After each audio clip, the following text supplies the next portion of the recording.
Sunrise paints the highway gold, another mile to go. Got my coffee hot and strong, feeling that diesel flow. From the mountains to the plains, across the country wide, there's a story in each hall, with Todd right by my side. Oh, Trucker Todd, he's on the road with his camera in hand, sharing tales from the big rig across the promised land. From the engine's roar to the scenic view, every moment clear and bright. Trucker Todd, he lights up the screen day and through the night.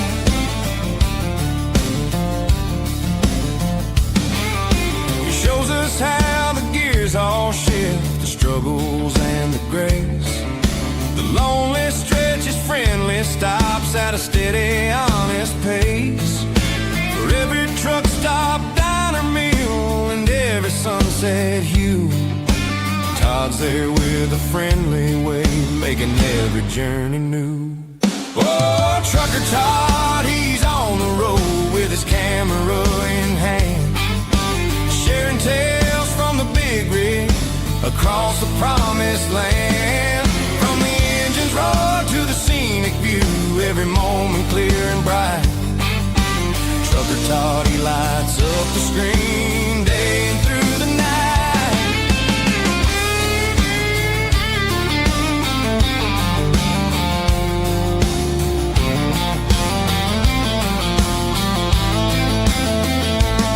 He's got the tips for maintenance, the jokes to make you smile, connecting strangers far and near, from mile after mile.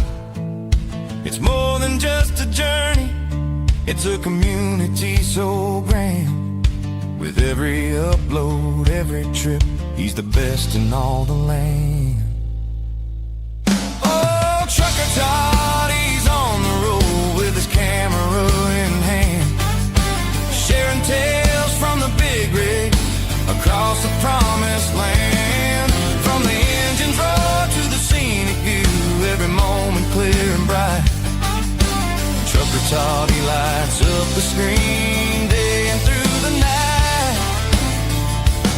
So give a like and subscribe to Todd's channel, True and Bold. More adventures on the way, stories yet untold. Honk, honk.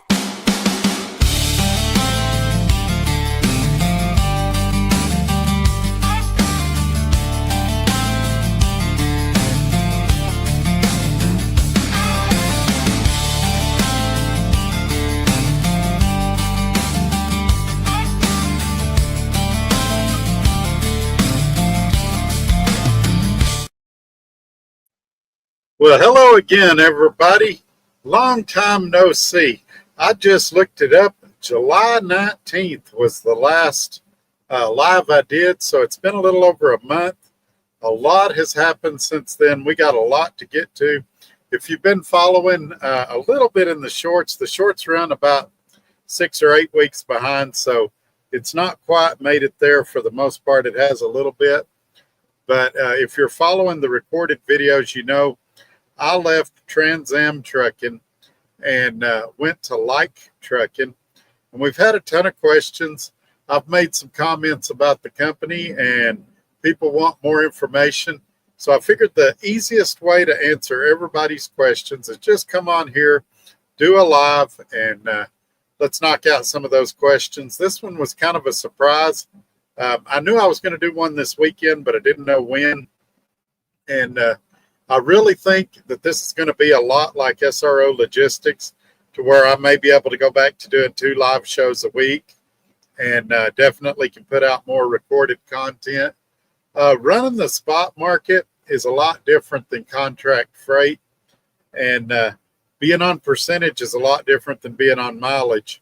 Now, we'll get into all of that in this show, but before we do, everybody give this video a thumbs up. Share it on your social media platforms, and go ahead and subscribe while you're at it. Fixing to announce the Gorilla Gang, the channel members. We've had a bunch of new ones come on. A lot of people are interested in what's going on right now. We're getting between 450 and 5,000 views, or good grief, I screwed that up. We're getting between 450,000 and 500,000 views per month between all the platforms. And so we're getting a ton of questions. I'm missing some of your phone calls. I'm missing some of your emails. But I promise you, I'm doing the best I can. And I appreciate everybody's thoughts, prayers, concerns, good and bad comments. I especially appreciate the respectful negative comments. It's okay to disagree with me. I just hope you can keep it respectful. And I try to do the same thing. Sometimes I do better than others. I'm human, though. I have my moments. I was watching another video, another live, and somebody came on there and said something pretty mean about me. And, you know, he's entitled to his opinion, but I think he could have done it without all the name calling and all of that. There's been some other lives about me where they made comments, see, I told you so's and things like that. And that's fine. Well, we'll get into it. Let's, before I get too far off the beaten path, let's go say hello to our channel members. We got a bunch of them. I didn't count how many, but let's start with the longest standing one, Ramon, Adam, Racing Ray, Jesus Name Above All Names, Adam again, 404 Trucker Dave, Darth Wampus, My Name is Nobody, Kevin Snipes, Brian Vanderway, Oser DM, I hope I'm pronouncing that right, Blue Collar, Trucking with Tony, I think it is. It cut off part of it. Chaos Ninja, I Like Trucking, the owner of Like Trucking, where I'm now contracted, is a channel member. Glad to have all of y'all. We've also got 12 Gauge, Michael, Robert, and so I appreciate all of y'all taking the plunge, becoming channel members, part of the Gorilla Gang, supporting the channel, and I hope you're enjoying early access to the videos that are coming out.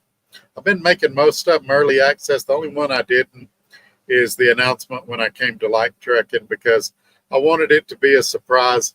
Also, before we get too deep into this, I want to speak specifically about Like Trucking and the drivers they've got there. Several of them knew that I was coming to Like Trucking, and they kept it a secret and didn't jump the gun. Several of them have reached out to me in the comments and in different ways, and been real helpful, appreciative. And so I think he's got a good core group of people here. And, they call each other family. And I don't know if I agree with that. They actually treat me better than some of my family. So I don't know about all that. I would say they treat you like family, or maybe better than family, depending on how your family treats you. But they've been really, really good to me. From Jeff down to Steve, down to all the drivers.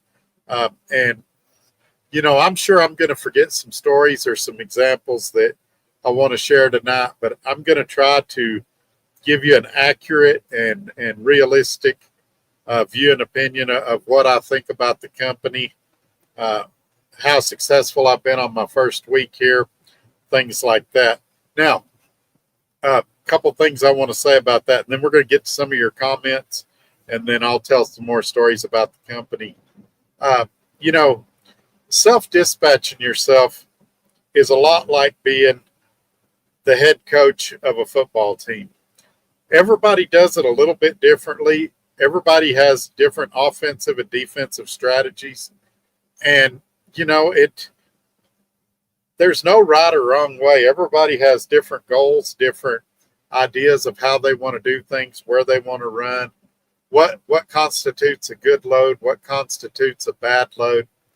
The one thing that I've done and we can debate if I've done it well or not, is I've been pretty open-minded at listening to diverse opinions. If I by no means think I've got all the answers or that I know everything there is to know about trucking or that I'm God's gift to trucking or nothing like that, I'm willing to listen to dissenting theories and opinions. And I'll give you an example.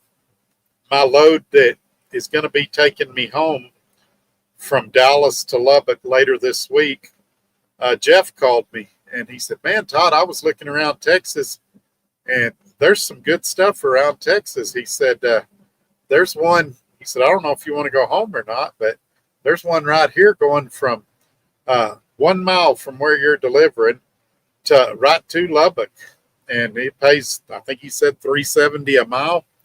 And so we talked about it a few minutes. I said, "Can you book that for me?" He said, "Sure." Now, I could have said, "Hey, Jeff, I'm here to self-dispatch it. How dare you try to help me?" But no, you need to be open-minded. You need to listen to other people because they may see something you don't see. And that's one thing I actually like about Jeff and Steve. A lot of people thought that there'd be some conflict or some strife there. I don't mind 4 extra eyes looking at the load board.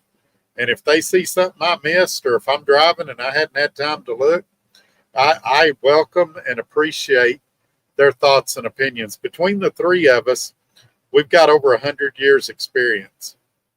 I think all 3 of us are above 30 years. And so even if I'm off a little bit on the numbers, I know we're over 75 years. And so there's a lot of knowledge and information available there. Steve, for example, has access to a lot of load boards and information that I don't have access to. Sometimes it's a good idea just to call him and pick his brain and see what he says. You never know, I might learn something. And so I appreciate the wealth of knowledge and the drivers too. If they see something or know something, I'm glad to hear it. I'll give you another example. This place I'm at right now, I didn't realize it till I got here. I've been to this place several times in the past. One of their drivers lives a couple hours from here, 3 or 4 hours from here. And he messaged me. He's like, "Hey, Todd, I'm picking up at that place tomorrow. After you get loaded there, can you let me know how this place is?" Sure. So after I pick up this load tomorrow, I'll shoot him a message. I already kind of know how this place was. Or let me correct myself. I know how it was a year and a half ago. We'll see if anything changed, but I'll tell him the truth. If I think it's a great place, I'll say, "Man, you're going to love it here." If I think it's a bad place, I'll say, "This may be a one and done type place." But either way, that's one thing I like about this family atmosphere is that we're sharing information. Now, why did I say all that? Well, because I mentioned in a video recently that Like Trucking has one of the best lease purchase programs I've seen. Now, when I said that, a lot of people thought I got rid of my tail truck and got one of his trucks. I did not do that. I'm still in my tail truck. But remember, anytime I do something, I try to find a way that I can also help other drivers while I'm helping myself. It doesn't do me any good or you any good for me to come on here and say, "Look what I'm doing. I've got the best thing ever, but you can't do it." Example, the tail deal. I think that's a great deal too. But it doesn't matter if I got a great deal if you can't get a great deal. And so that's why I've set up the deal with Will where you can contact Will, where you actually get a better deal than me. If you get a truck from him, you also get a gift card. And so you're actually getting a slightly better deal than I got. But anyway, so the way his deal works, and I've got a short coming out. I'm going to show one of his trucks. If I get it edited, I'll put it out tomorrow. If not, I'll put it out probably Tuesday. But I've got a short where I walked around one of his trucks he had just bought and got in. And I'll show that soon. But he gets internationals. Most of them are like 2023. Who knows? It's getting far enough along now. He may start getting some 2024 soon. He tries to get all of them with either APUs or EPUs. Sometimes he prefers carrier APUs, but sometimes he'll get some Thermo King. He prefers Cummins, but sometimes he'll get the A26. As far as I know, all of them he's got right now are automatics, but he's not opposed to manuals. So from time to time, he may get a manual. It's not like some of these companies where they're all the same colors. He's got different colors, and some of them are option different. This one I did the walk around on, had leather seats, the fancy interior. They are all internationals, and it depends what your philosophy is on that. You know, I know some of you don't like international. The reason he does it is he gets an outstanding warranty on those trucks, a 3-year warranty. It doesn't have a cost cap on it. So, you know, he's got one truck that's had over $200,000 worth of repairs on it, and it hasn't cost that driver a penny. And so that's a good warranty. A lot of them at 50 or 75,000, they quit paying, or at the value of the truck or whatever. And so he really likes that warranty. He's had good luck with them paying out. You know, a great warranty doesn't mean anything until you see how it pays. And a lot of these warranties, they try to get out of paying. They try to get out of doing the right thing.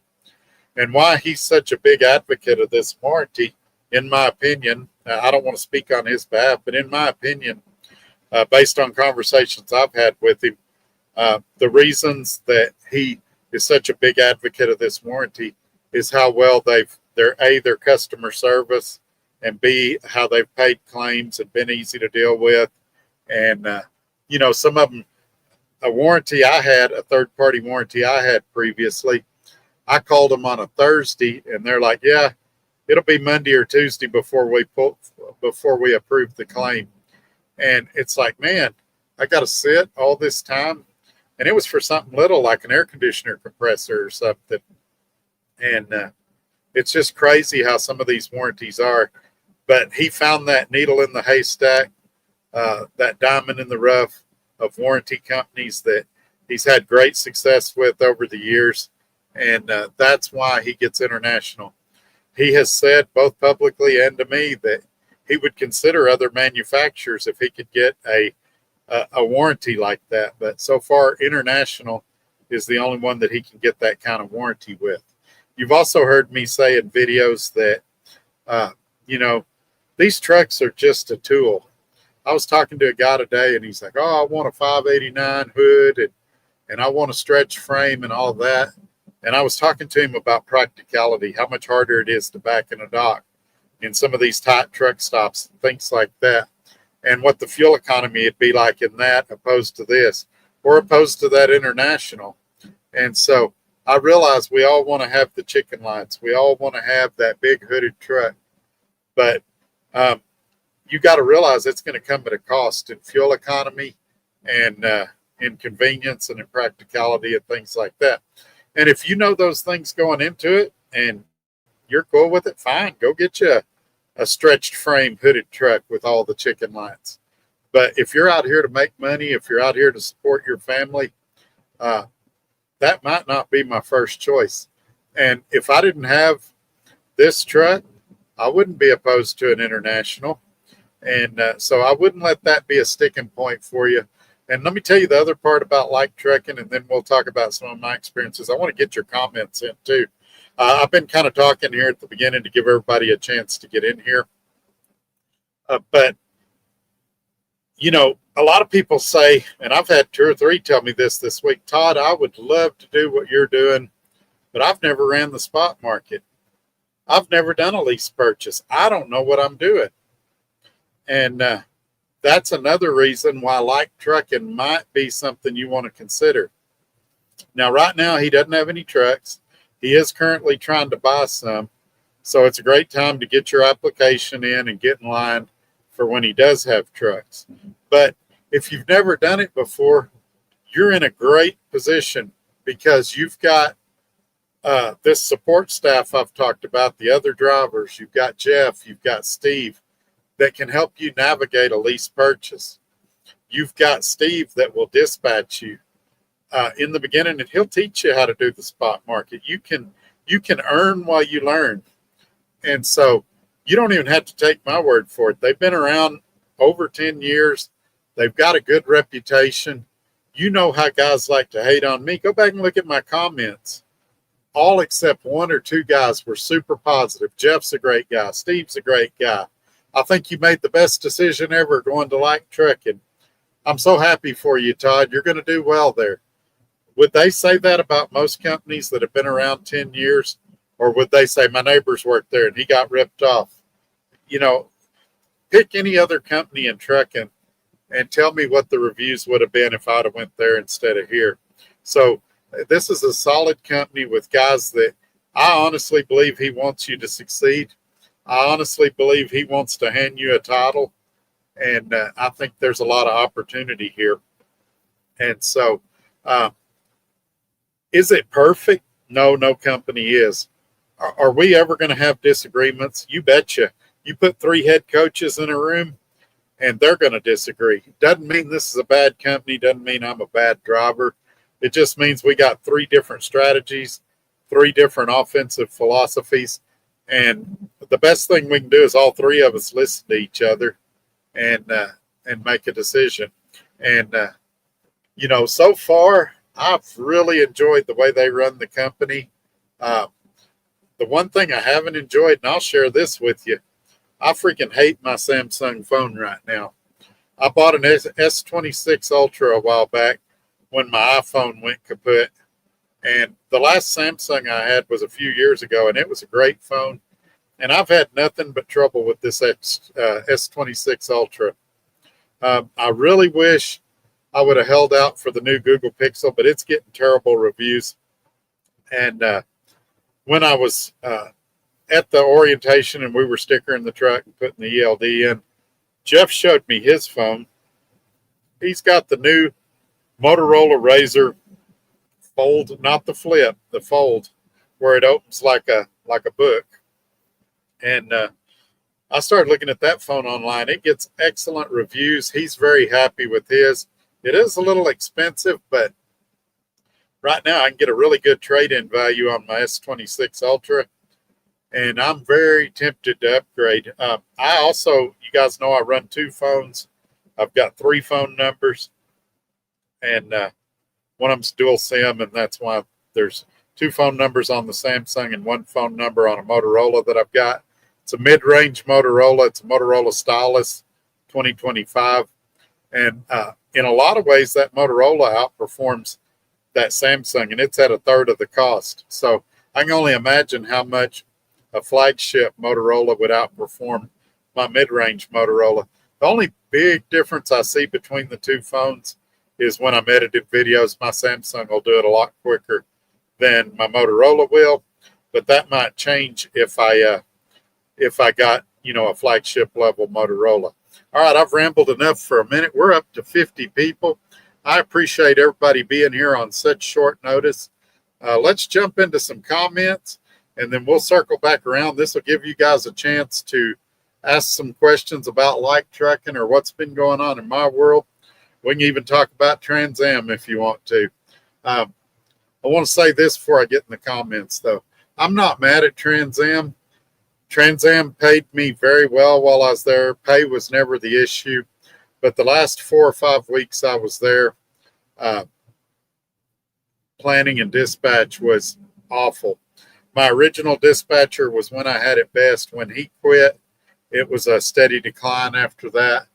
And, you know, I wish the company the best. The owner's a great guy. But I was constantly frustrated and stressed with how poorly things were run on a day-to-day basis. Some of you have suggested it's because you're Trucker Todd. They wanted to get rid of you. You were making too much money. You were making too much noise.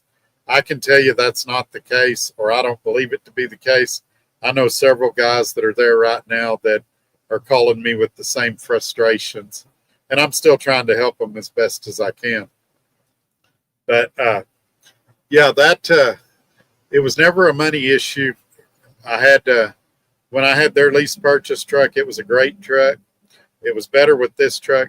I'm not sure that they knew how to handle an owner-operator, even though they had several others. A lot of those live in the Kansas City area, and I believe might have had some dedicated stuff or something like that. But Still got some friends over there, and I wish them the best. But man, you got to look at it like this.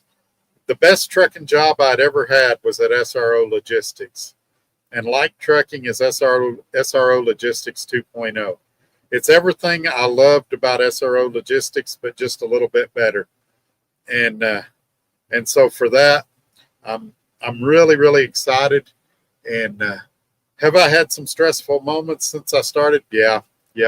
Some of it is things have changed a little bit since I was last on the spot market, and I'm having to make some adjustments. Some of it's just knocking the rust off. But I had a great first week. My first week, I don't know the exact number because I've got some detention and extra pay and stuff in there coming on, but it looks like my first 8 days, I made somewhere around $10,000 gross. And so that's really, really good. It's better than my best week ever was at SRO Logistics, but got to keep in mind rates are up right now too. And fuel's up right now. So I'm still going to have a pretty good week. I was content with it. Jeff told me he thinks I'll do better than that. He's like, Todd, it's your first week back. You're getting back in the groove. Better things are coming.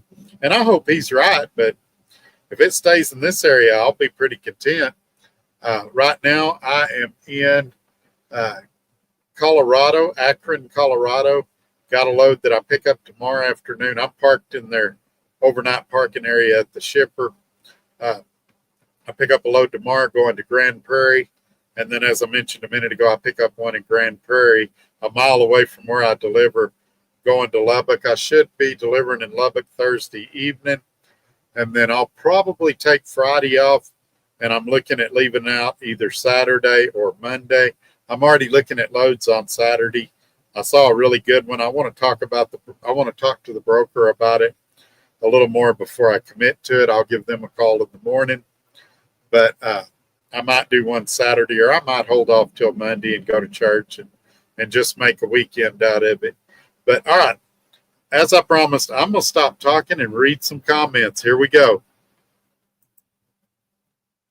Brian Produce, congratulations on the new company, Todd. Hope all is well. Yeah, it's definitely not amateur hour over here. There's a reason he's lasted 10 years. There's a reason he's been successful. And actually, I'd say there's more than a reason. There's a lot of reasons. I think part of it is he's so pro driver that his turnover is pretty low, especially compared to other trucking companies, comparable trucking companies. I think he's surrounded himself with good people. He doesn't hire every Joe that walks through the door.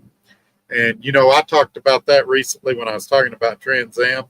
I said that if I was running that orientation, I probably wouldn't have hired 60% of the people that were in the room. I suggested video interviews for them prior to hiring people. I just think it saves you so much money in the hiring process if you can weed out the bad apples and get rid of the guys that are going to work there a month or two and quit. And but yeah, I'm really, really liking it here. I think some of you have already commented that I look happier, especially those that see me in person. In the videos, some of you have emailed me and texted me and left comments about how much happier I look.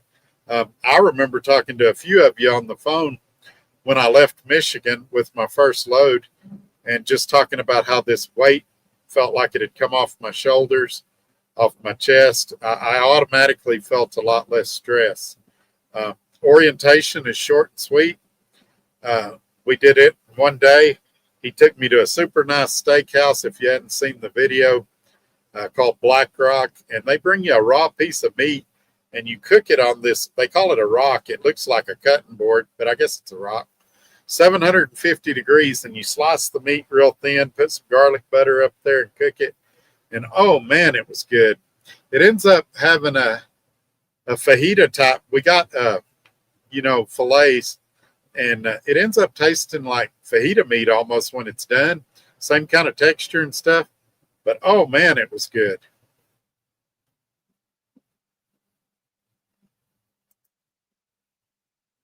Roger Berry, On home time, I'll watch entirely tomorrow on the way to St. Louis.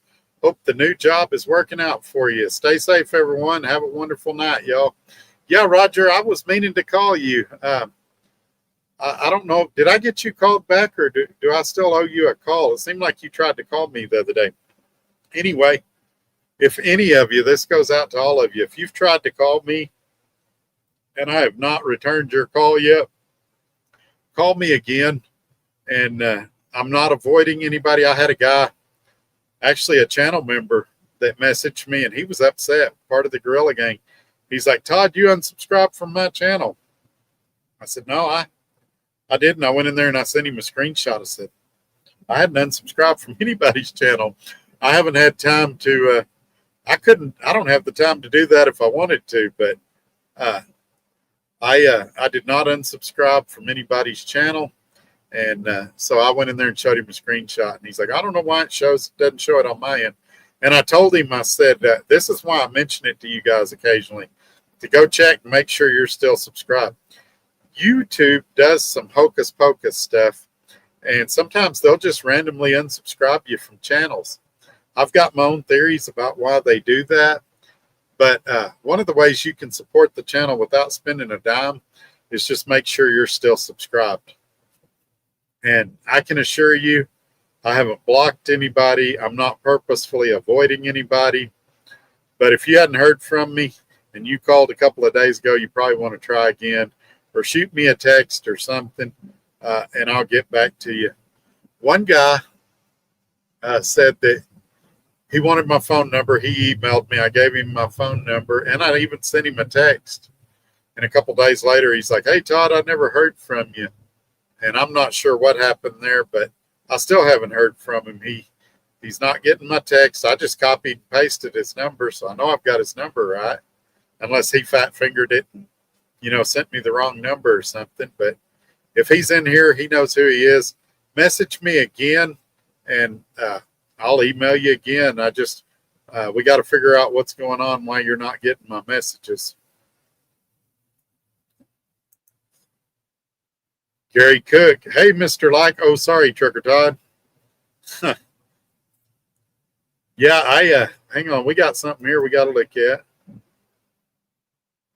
Jamal sent 800 jewels. So I guess he hyped the video. That's another way that you can help the channel for free. You can hit that hype button, and it will let YouTube know you like what we're doing here, and it'll push this video out to more people.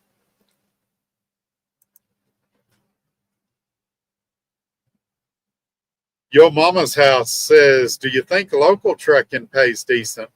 It can. It depends where you live and what you're hauling, what you're doing. For example, if you live in a major metropolitan area like Dallas, it could pay really well.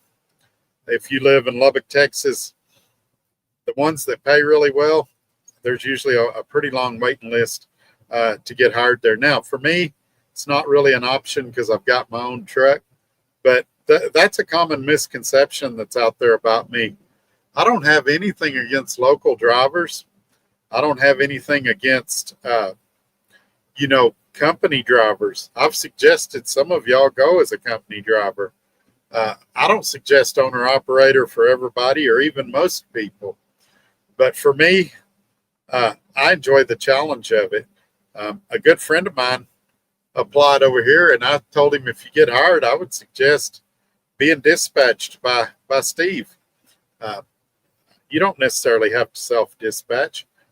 He had never done it, and I said, man, there's so much you could learn from Steve. At least for the first few months, let Steve dispatch you, take in all that knowledge, and learn and grow. And so if he gets hired, then I hope he'll take my advice. If he doesn't get hired, then I hope he continues to have success doing what he's currently doing. All right. Nick Earl says to Yo Mama, it does not unless you get into LTL, but you're working your whole 70. Yeah, let me say another thing about local work. So back in when was it? Whenever Inauguration Day was for Obama, I got laid off from DART. It was 2008. The economy was bad, and they said, with you living in Lubbock, we're not going to be able to get you home. The economy's terrible. We're going to lay you off, but we'd like to bring you back at some point. I said, okay. I went to East Texas, and I got a local job with Pilgrim's Pride, and I worked there 13 months until I could go back to DART. Now, this back in 2008. And what I'll say about local work is I got less sleep doing that than I did over the road. Was I home every day? Yeah. Did I sleep in my bed every day? Yeah. Drove a day cab, went out to the chicken farms, picked up live chickens and brought them back to the plant for processing. But, you know, you wake up in the morning, you get a shower, you eat and leave. You drive to work, you work 11 to 14 hours. You drive home, you take a shower, you go to bed, and you end up getting about 6 hours of sleep if you're lucky. And then you got 1 or 2 days a week off. And when you're off, you spend part of that day sleeping because you're just exhausted. And then you spend part of that day running errands. So even though you're home every day physically, you're not really home every day mentally. A lot of times now when I'm home, I'm really home. Now, I still run like a chicken with my head cut off. I've got a million things to do. And those of you that try to call me when I'm home, oftentimes you find that I can be hard to get a hold of, or it can take me several hours to call you back. But, you know, there's pros and cons to everything, and local trucking is no different. It is nice if you've got a sick family member or something, it's nice to be able to drop in there every day. But if you're thinking you get a full 10 hour at the house every day, you're probably going to find out that's not the case, that some of it is transit time to work and home again. And incidentally, when I worked for Pilgrim's Pride, I didn't realize it at the time. I had sleep apnea. And around month 10 or 11, it was starting to show. I would show up there. And I remember the lady that dispatched us, she came up to me one day. She's like, Todd, you look really tired. Are you okay? I was like, yeah, I feel great. So I didn't realize how tired I was. Now, when I got a CPAP machine, I realized how tired I was because I slept forever that first time I put that CPAP machine on. And so I was telling the sleep doctor about it. And he said, yeah, that your body builds up with, I think he said carbon dioxide. Anyway, your body builds up with something. And when you use that CPAP machine, all that is escaping your body. And that's why you don't realize how tired you are until you get on the machine.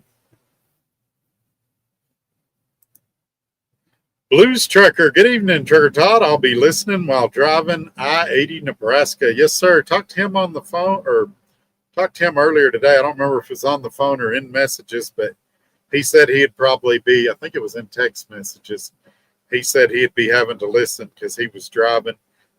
That's why I do these videos like I do. I put all the comments on the screen. I read them. It's so if you're driving, you can still follow along. If we ever do anything visual, and occasionally we do, I'll tell you, you can timestamp the video and then you can go back and watch it later and see the visual stuff if you need to. But I try to read all the comments so those that are driving can follow along. And I appreciate every one of you. I appreciate those of you that are here live because you give me comments and things to talk about. And I appreciate the replay gang as well. And you can still leave a comment there, and I'll do my best to respond to them. At the bare minimum, I'll give it a heart and a thumbs up, and that lets you know that I've read it and I agree with you. I try to respond to as many of those as I can as well. And Nick Earl says, I'll be listening from I-80 in Wyoming. Well, you're both on I-80. That's pretty cool. Another thing you can do, this is something to consider, because I make it to where it doesn't have to be visual for you. You can turn your phone face down or the screen away from you so that you don't get in trouble for distracted driving or something like that. I would hate for one of you to lose your job because you were watching Trucker Todd going down the road, but you can make it play through the Bluetooth on your radio in your truck, and you can listen while you're going down the road, and I sure appreciate it. But if you get stuck at a red light or something, reach over and give me a thumbs up. I sure appreciate that. Or when the video's over and you're parked for the night, go in there and subscribe. That really helps me out.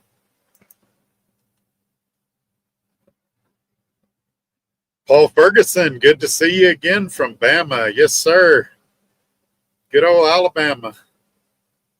Glad to have you in here tonight, my friend. Nick Earl, hey, Todd, is Jeff's spot up by where he lives? If so, you weren't far from me. Yeah, as a matter of fact, it's about 25 or 30 miles away, and I got to see his house, too. He's a man of many talents. We went to that restaurant where the really good steak was, and it's probably 8 miles from his house. And so he took me over, and I got to see his house. Got to meet his granddaughter and great-grandchild and her boyfriend, and got to see the house. His wife was not there at the time, so I did not get to meet her. He's really good at remodeling and contractor-style work. He showed me some of the improvements he had made to his house. The terminal that he just bought, I think it has an extremely large amount of potential. It does need some work. I've not said that it doesn't need work, but the bones are there. He told me some of his plans, what he's got planned. I think it'll take probably a year to 2 years to get done. I may be wrong about that, but most of the work he'll be able to do himself. Like I said, he's got a lot of those type of contractor skills, and it's going to have a driver's lounge, which will be nice if any of us are passing through the area. It's got a really nice place to park out there. It's gated, and so I'm excited to see what he's going to do with it in the coming months. And it's one of those things. He didn't have to do it, but it shows how much he appreciates his drivers. That even though he's a very small company, somewhere between 25 and 30 trucks, that he's still thinking of the drivers and ways he can make things better for the drivers. And if I was in the area, I would definitely stay there again. There's a lot of stuff that's within walking distance of there. I don't think you'd have any trouble getting an Uber or Lyft out of there to the grocery store if you didn't want to walk, or if the weather was bad. There's a gym nearby. There's a Mexican restaurant nearby. So there's some things in the area. At night, I went there pretty early in the morning. Well, early for me. You guys know I like to sleep in. And there wasn't any riffraff.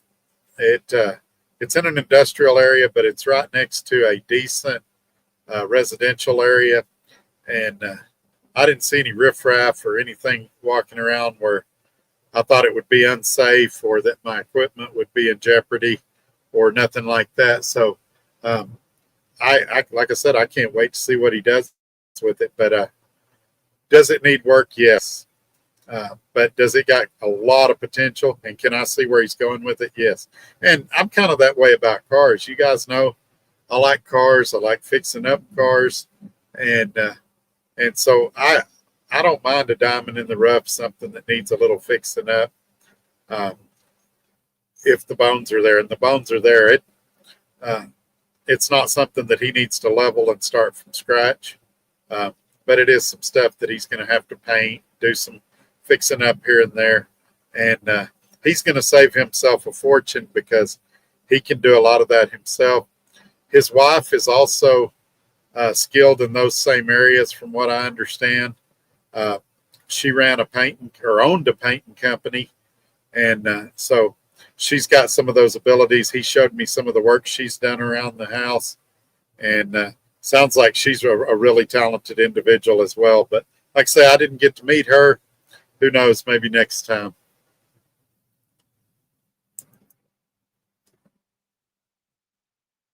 Jay from Tech. Absolutely. He says, hope you're liking the move. Yeah, this, I didn't think anybody was going to be able to unseat SRO Logistics as the best place I've ever worked. But they're on pace to do it. Already being a week and a half in. Well, I guess no, not even. I guess tomorrow will be a week.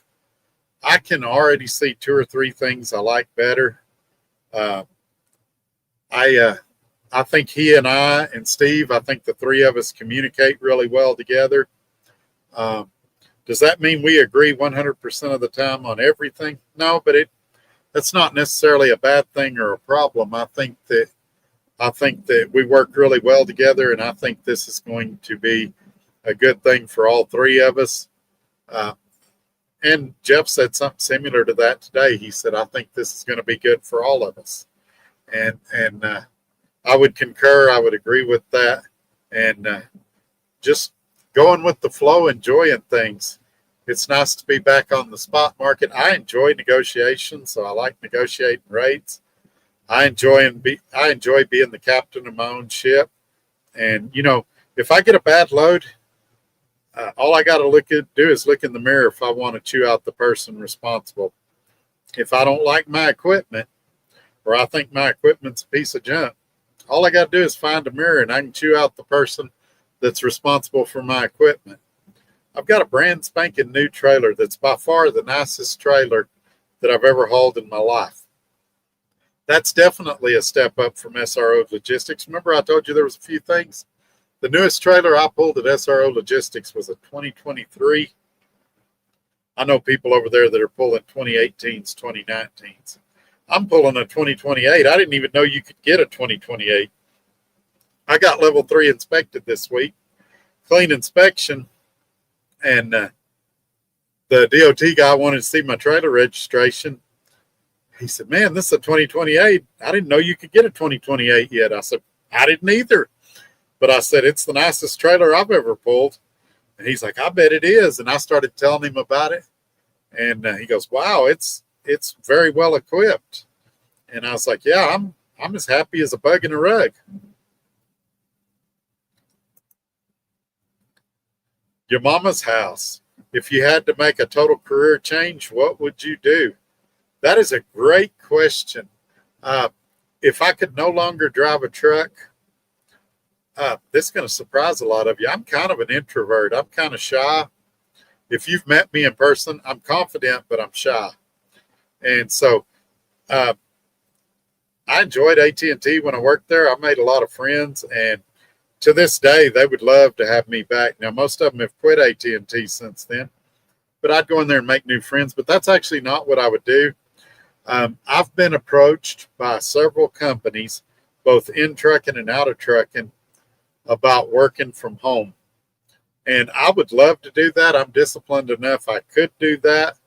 But the big stickler for me has been income. So far, all the incomes I've been offered are about a half or a third of what I currently make. And so it's just not feasible right now. I've got way, way, way too much debt. And so I'm concentrating on paying off debt, not because I'm planning to leave here, but just as you get older, the less debt you've got, the better off you are. And so that's probably what I do. Recently, we've had to purchase 2 vehicles, and so that's not reducing debt for sure. And we traded one off. I've still got basically 3 vehicles right now. And yeah, I would, but yeah, if something happened, I couldn't drive a truck no more. Work from home would be ideal. I would love that. I just don't, I don't know if I could find something that would fit the need. What's weird about that, and I don't know if it's because of hiring standards for different states or what, but a lot of them say, Todd, we'd love to hire you to work from home, but you have to live in Kentucky or you have to live here. And I don't know what it matters if you're working from home, but there's probably some tax reason or something why they need you to live in a specific location. Me personally, if I had a work from home job, I'd want it to be portable enough that I could take my laptop and travel if I wanted to. Got family in Indiana. I'd like to go see them. Got family in Oklahoma. I'd like to go see them. Got family in East Texas. I'd like to go see them. And it'd be great if I could travel and work from home in a job like that, still earn income while I'm traveling. And so I've learned to never say never. As soon as I say, and I've been real careful because I've always said I'll never work for Landstar. And I'm almost jinxing myself to where someday I'll probably work for Landstar. But I don't see how, man. I don't see how what I'm doing now could go south. I don't. I've got the one thing that's always got me is the trucks. I get these 400,000 to over 1 million-mile trucks, and over time, maintenance just beats me down, nickels and dimes me to death. But in a brand new truck with a brand new trailer, I've got a head start now. This is when I need to be paying down debt, putting money back, so that when stuff does start to wear down, I'm ready for it. And if rates drop, I'm still okay. And it's not just me that needs to do that. We all need to be doing that. Hey, here's a surprise. I didn't think he was going to be able to be here tonight. I just talked to him on the phone. He was going to be occupied tonight, so I wasn't sure if he would be in here. But it's channel member Robbie Ross.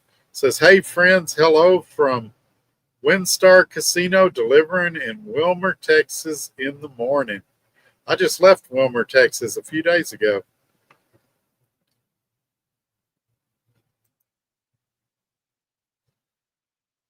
The All Trucker says, hello, the All Trucker. Glad to have you in here. He says that he's Todd's bestest friend. He's a channel member, so he's definitely a friend. But I'm not sure who he is, because I think if he's who I think he is, he changed his name recently. So he may be one of my bestest friends. Gary Cook, like trucking and SRO, are they similar? Yeah, they're similar in several ways. They're both 80-20 carriers. They both run the spot market. There are some differences. Like trucking has a dispatch option where you can be dispatched if you want to. Like trucking, you can go to all 48 states. I didn't know it till recently. There's some extra steps if you want to go to California. My trailer does not have skirts, so I won't be going to California. With SRO, they don't go to Oregon or California, but they are very similar in some ways. Like trucking is about, well, at least twice as big as SRO Logistics, but they're both small carriers, both under 30 trucks. And so, yeah, they do have some similarities. SRO Logistics, he told me that he based it on Like Trucking when he started his company. So they do share some similarities. Obviously, the owners are two different people, so they each put their own spin on their company. But I got to tell you right now, I haven't seen Like Trucking do anything that was objectionable, questionable, that I necessarily disagreed with, or that I thought was bad. He does have a big focus on safety, and I mean that as a positive. I have worked at companies in the past where if you had a problem with your trailer, they wanted you to ignore it as long as you possibly could. He's not that way. He's going to be mad if you do that. If you know something's wrong, he wants you to get it fixed. He wants you to run safe, legal equipment. They do have personal conveyance available, but they want you to use it the correct way. They don't want you advancing loads with it or doing anything illegal with it. And so that's a welcome change from a lot of companies that ask you to stretch and do illegal. And then when you get caught, they're like, why'd you do that? No, he makes it very clear that he's hiring a professional. He wants you to be safe and legal and ethical. And that's something I can appreciate and get behind.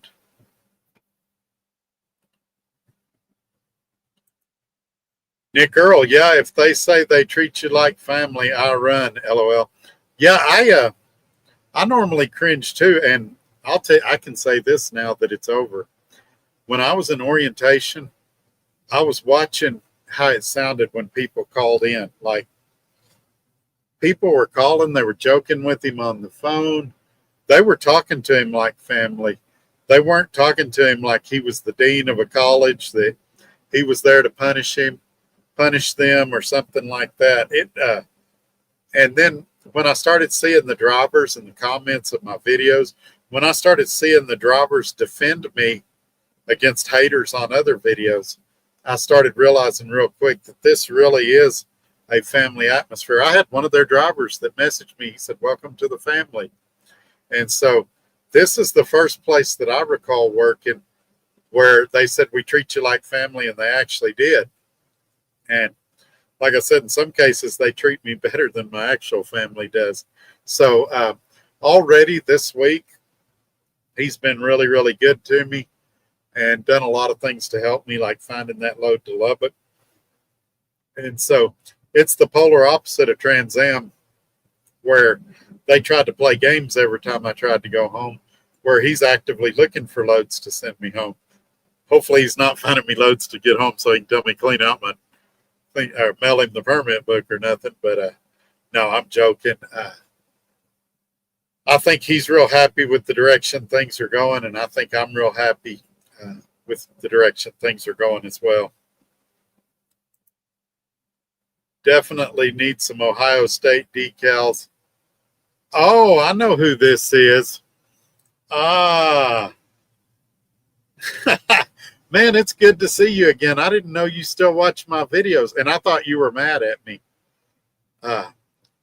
You got to give me a call sometime. I thought you were mad at me. But anyway, the Real Trucker says definitely need some Ohio State decals and cab decorations on and in your truck. Just saying. So this guy really, really likes Michigan State, but he pretends like he likes Ohio State. And so I tease him all the time about Ohio State. But he's a really good dude. I've known him for years. But he recommended another YouTuber to me that he wanted me to do some collaboration with. And I talked to the YouTuber, and we couldn't get nothing worked out. And I thought he might be mad at me for not working with that other YouTuber. But, man, I hope he'll call me tomorrow and tell me how things are going. I've been wondering about him and meaning to give him a call. I was just trying to wait for things to settle down here a little bit before I called him and see how he was doing. But yes, definitely one of my good friends. I just hadn't seen him in a while.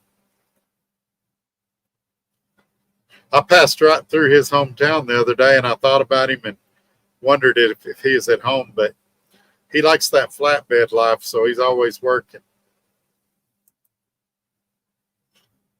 Chris and Joe on the go. What's up, Trucker Todd? Hope all is going well at the new job. Yes, sir. It's I'll be honest, it's going better than I expected by a lot. It's like I said at the start of the video, I see why he's successful, and I see why his company does well. There's no maintenance issues as far as if the trailer needs something, I'm very confident he's going to fix it. If it needs a tire or a brake chamber, I'm very confident he's going to fix it. Every 4 months, he has us go in and get the trailer serviced. There in Michigan, they align the trailer or check the alignment on the trailer. They grease everything, do everything. So the trailers are in tip-top condition. Mine really is because it's brand new. And likewise, he wants us to get our trucks inspected every 120 days. And I'm okay with that. That's pretty standard across good companies. That's what SRO required. That's what DART required. So that's not nothing unorthodox or crazy there either. Like I said, I'm okay with all his policies. I don't see anything crazy or abnormal there. And quite honestly, if I was in his shoes, I'd probably have the exact same policies and procedures. So yeah, everything has gone as I expected or better than I expected so far. And like he said this morning, as I get in the groove, get my mojo back, all that, it's only going to get better. And I can't wait to share it all with y'all along the way. The Real Trucker and Ohio State hat would be a great conversation starter. Yeah, it would. It would get me mugged in Texas.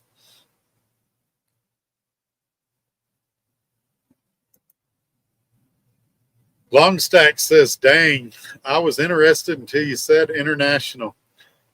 There's some people that feel that way, and I get it. There's some that feel that way about Freightliner. Some say, I wouldn't drive a Freightliner. There's some that definitely feel that way about Volvo. They call it a turbine suburban, or, yeah, I would never take a Volvo. And definitely Peterbilt and Kenworth have their haters as well. But to me, they're all just a tool, and I mean that. If the right deal came around, look, he's got a guy right now. The truck that I'm about to do a short on, the guy that's getting that truck was paying about 4 times what he'll be paying for that international. He could literally buy 3 other trucks and leave them sitting at his house, or at least 2 other trucks with insurance and everything, and leave them at his house for what he's paying for his lease purchase truck that he's about to stop and get this one. So it just depends where your priorities are. Look, there's guys right now that go to work at Hurricane knowing that they're going to lose everything they own because they want to drive a hooded truck with chicken lights. So it's what your priorities are. Do you want to drive a hooded truck with chicken lights and lose everything you own? Or would you rather drive an international and probably make some of the best money you've ever made in your life pulling a dry van? Now, somebody's going to come on here and tell me, well, Todd, I pull nuclear waste and I make more. Yeah, you probably do. Or I haul explosives and I make more. Yeah, you probably do. But you're going to be hard pressed to find a company that treats you better and pays you as well as they do out there. I'm not saying there's not one that don't exist. With over 400,000 people watching me every month, somebody's going to come in the comments and say, yeah, where I'm at's better. And all I can tell you is I'm happy for you. But right now, there's people that the truck is nothing more than a status symbol, and they want to look like they're Billy Big Rigger, and they're going to go broke doing it. You go to, and I didn't come on here tonight to trash companies, but you go to Hurricane and they put stipulations on you. Well, you got to get 8 miles a gallon. You got to get 7 miles a gallon, whatever it is this week. They change their policies all the time. Knowing that if you get a hooded truck like you probably went there for, first of all, they make you drive a 579 first. And then eventually you get that hooded truck. Knowing that if you get 6 miles a gallon, you're doing good. Then they'll put a post on YouTube or Facebook, usually Facebook, and they'll talk about how fast their trucks are. And then the owner's son will come on there and talk about, well, should I turn all my trucks down to 62? I mean, they're preying on people that don't know any better. There's so much more to this than just how pretty of a truck you can get. Would I like a big, pretty truck? Sure. Do I prefer a colored truck over my white one? Absolutely. Absolutely. Somebody asked me recently, what's your favorite truck? Man, I think the new Peterbilts with the hood in a navy blue color would be really, really pretty with all the chrome and chicken lights. What am I driving? A plain white T680, because I'm out here to make money and to take care of my family. I'm not out here to impress everybody. And so it's up to you, but you can literally chase yourself into bankruptcy, being a bandwagoner and doing what the cool thing is in trucking just because you want to look like Billy Big Rigger out here. And I'm not saying you're doing that, Longstack, but if you haven't drove an international lately, you might want to go try them out. The last one I drove was in 2015, and I liked that truck. It had an 826 motor. Since that time, International has improved the 826 motor a lot. That one back then was fuel efficient. The thing I did not like about that truck was it was jumpy when you put it in reverse. From what I understand, through some software upgrades, they've made the transmission a lot better. when you're in reverse. Also, I would argue that an International's EPU, electric power unit, is probably the best in the industry. I was very pleased with the EPU in an International. And if you hate that for whatever reason, I know some of you don't like EPUs, then I tend to agree with Jeff. Get you an APU that's a Carrier or a Thermo King, whatever your preference is, and roll on down the road. But I think you can make money at this company regardless of what manufacturer truck you got. And hey, look, I mean, you're talking 3 to 4 years. You're going to have the title for that truck. You could trade it in, get your dream truck. You could trade it in with him. You could get another one. He also doesn't have a balloon payment at the end, from what I understand. So it's real easy to achieve ownership. I don't have all the details on the lease purchase, and I don't want to give them all because all that stuff is subject to change. People will watch this video for 3 years in the future and expect it to be the same as it is right now. So you need to fill out an application at liketrucking.com, and then you need to have a conversation with him and see what the current deal is.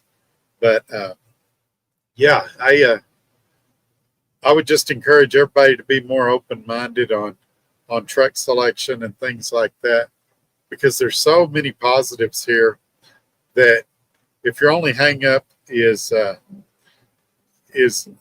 the truck manufacturer, that's something you can overcome in a fairly short time, in a few years.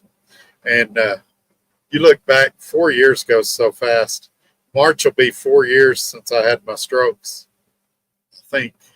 Is that right? No, March will be 3 years. So hang on. I don't know, 3-4 years. I think that's right. I think March will be 3 years since I had my strokes. That time has flown by. And so anyway, let's get back in the comments. I went a little long there. Nick Earl says Ohio State sucks though, driver. Uh-oh, to the real trucker, that's fighting words. The real trucker, Ohio State is top 3 every year.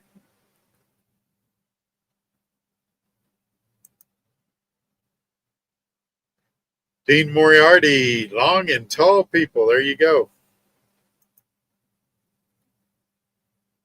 The real trucker, just picking on Todd. Yeah, a lot of people don't realize me and the real trucker, we got a lot of inside jokes between us. We've known each other for several years. We actually met in orientation at Roadrunner. When was that? When was that? Six or 7 years ago, maybe longer. And we've stayed in touch over the years, and we got a few things we tease each other about. I'm always teasing him that I didn't know who Ohio State's big rival was. I Googled it and found out it was Michigan. And I told him I was going to mail him a bunch of Michigan, college stuff to kind of tease him. And he's always teasing me that he's going to mail me a bunch of Ohio State stuff. But he's a really good guy, good friend. I'm glad to see him in here again, honestly. And he needs to give me a call. I need to get caught up on how things going in his world. Jamal says, I think you would do extremely well at Landstar. Long-time viewer, never really commented. I appreciate that, Jamal. Let me tell you about Landstar. And this is the problem in trucking. When a company gets a good or bad reputation, they seem to have it for decades. Like, we tend to think that the good guys are always good and the bad guys are always bad. And in the 80s, 90s, maybe even 2000s, Landstar was where you went when you had arrived. When you saved up enough money to buy a truck, that's where you went. You went to Landstar. And guys did really well there. In my opinion, it's kind of gone to Landstar's head a little bit. And I don't think it's as great a deal as it once was. Now, are there people there that are doing well? Yes. Are there people there that have got in good with an agent and they see loads that don't ever appear on the board? Yes. That's what I would encourage everyone to do if they go there. But at 65%, I don't like it. Now, Landstar goes to 80%. I like it. They've got a ton of rules and things that we could debate if they make sense or don't make sense. Some weird personal conveyance rules, things like that. But my big hang up is the 65%. When I'm getting at 80 right now, I'm in an 80-20 split now as opposed to 65-35. And so I'm just not a huge Landstar fan. I don't begrudge anybody that wants to work there, but it's not something, there's a few things that I've just never wanted to do, and I get criticized for it all the time. I don't necessarily want to own a trailer. Not saying I wouldn't. It's never been a goal of mine. I don't want my own authority or my own numbers. Not saying I would never do it. It's just never been a priority of mine. And same thing with Landstar. Even at the height of my success when I was at Swift and I was making ridiculous money between YouTube and Swift and everything, I never thought, hey, maybe one day I'll go to Landstar. It never crossed my mind. It's just I don't begrudge anybody that if that's what they want to do. I don't think you're an idiot necessarily for going to Landstar or wanting to go there. I don't think it's a good fit for me. I think when you put it side by side with like trucking, I think I'm a lot happier here. I'll tell you another thing about Landstar. It's going to take you about a month to get hired on there when you do your application, which that can be a pro or a con. First of all, your current company, wherever you're leased on, it's going to find out that you're dancing with Landstar, and they're probably going to make things real uncomfortable for you. Most of us can't afford to sit at the house for a month and wait for Landstar to maybe approve us, maybe not approve us. So I know several people. I've got several friends that have gone there, and they all drink the Kool-Aid when they're there and say, oh, this is the best place ever, and then they're out. And so I don't think you'll see me buying a trailer. I don't think you'll see me getting my own numbers.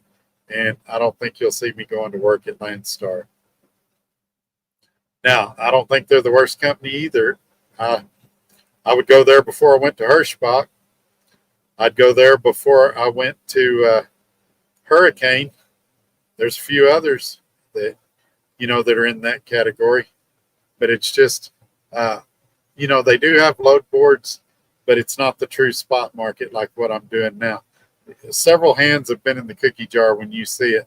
Landstar's took their cut, the agents took their cut, and then Landstar's going to hit you again for 35%.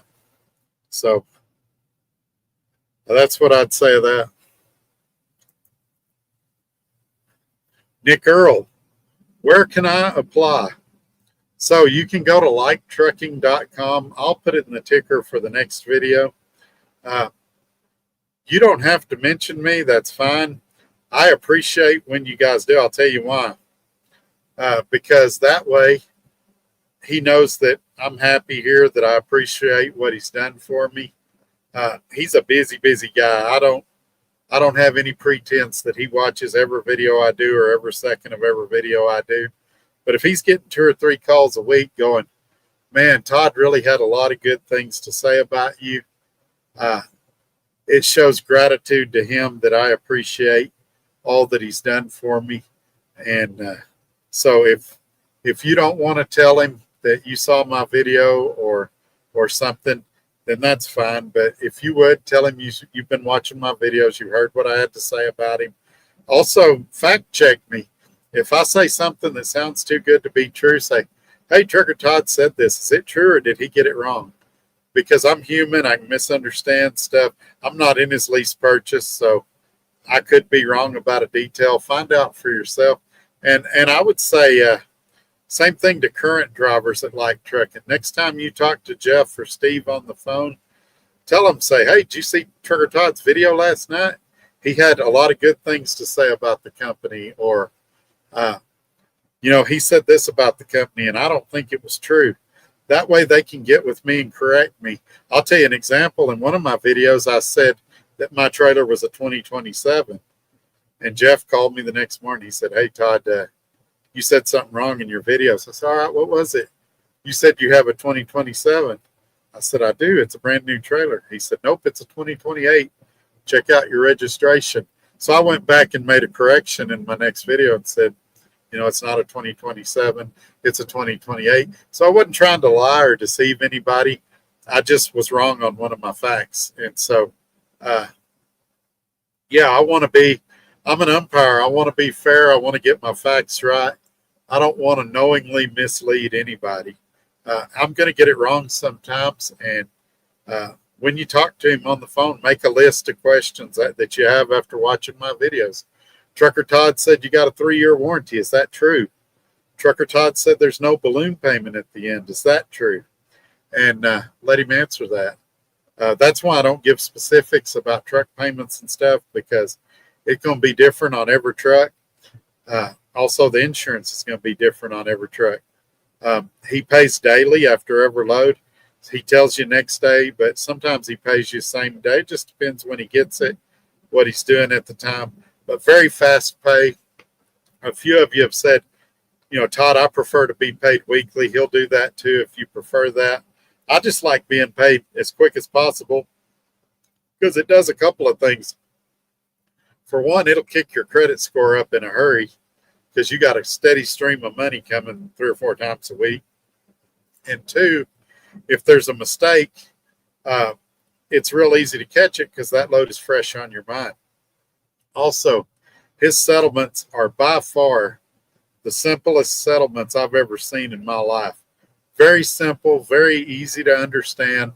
I remember at Trans Am, and even back in the early 2000s when I worked at Prime would have 4- and 5-page settlements for a week, and it would have dozens of deductions. It was a disaster to try to figure out and understand.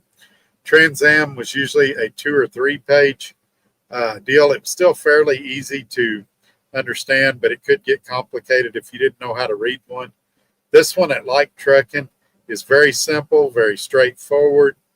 There's no mumbo jumbo or wee woo stuff where you can't figure out what's going on. And he doesn't have nothing to hide because he's not trying to pull a fast one on you. And it's obvious in the settlements, which is something I also really, really appreciate. But anyway, I'm rambling again. The short answer, liketrucking.com.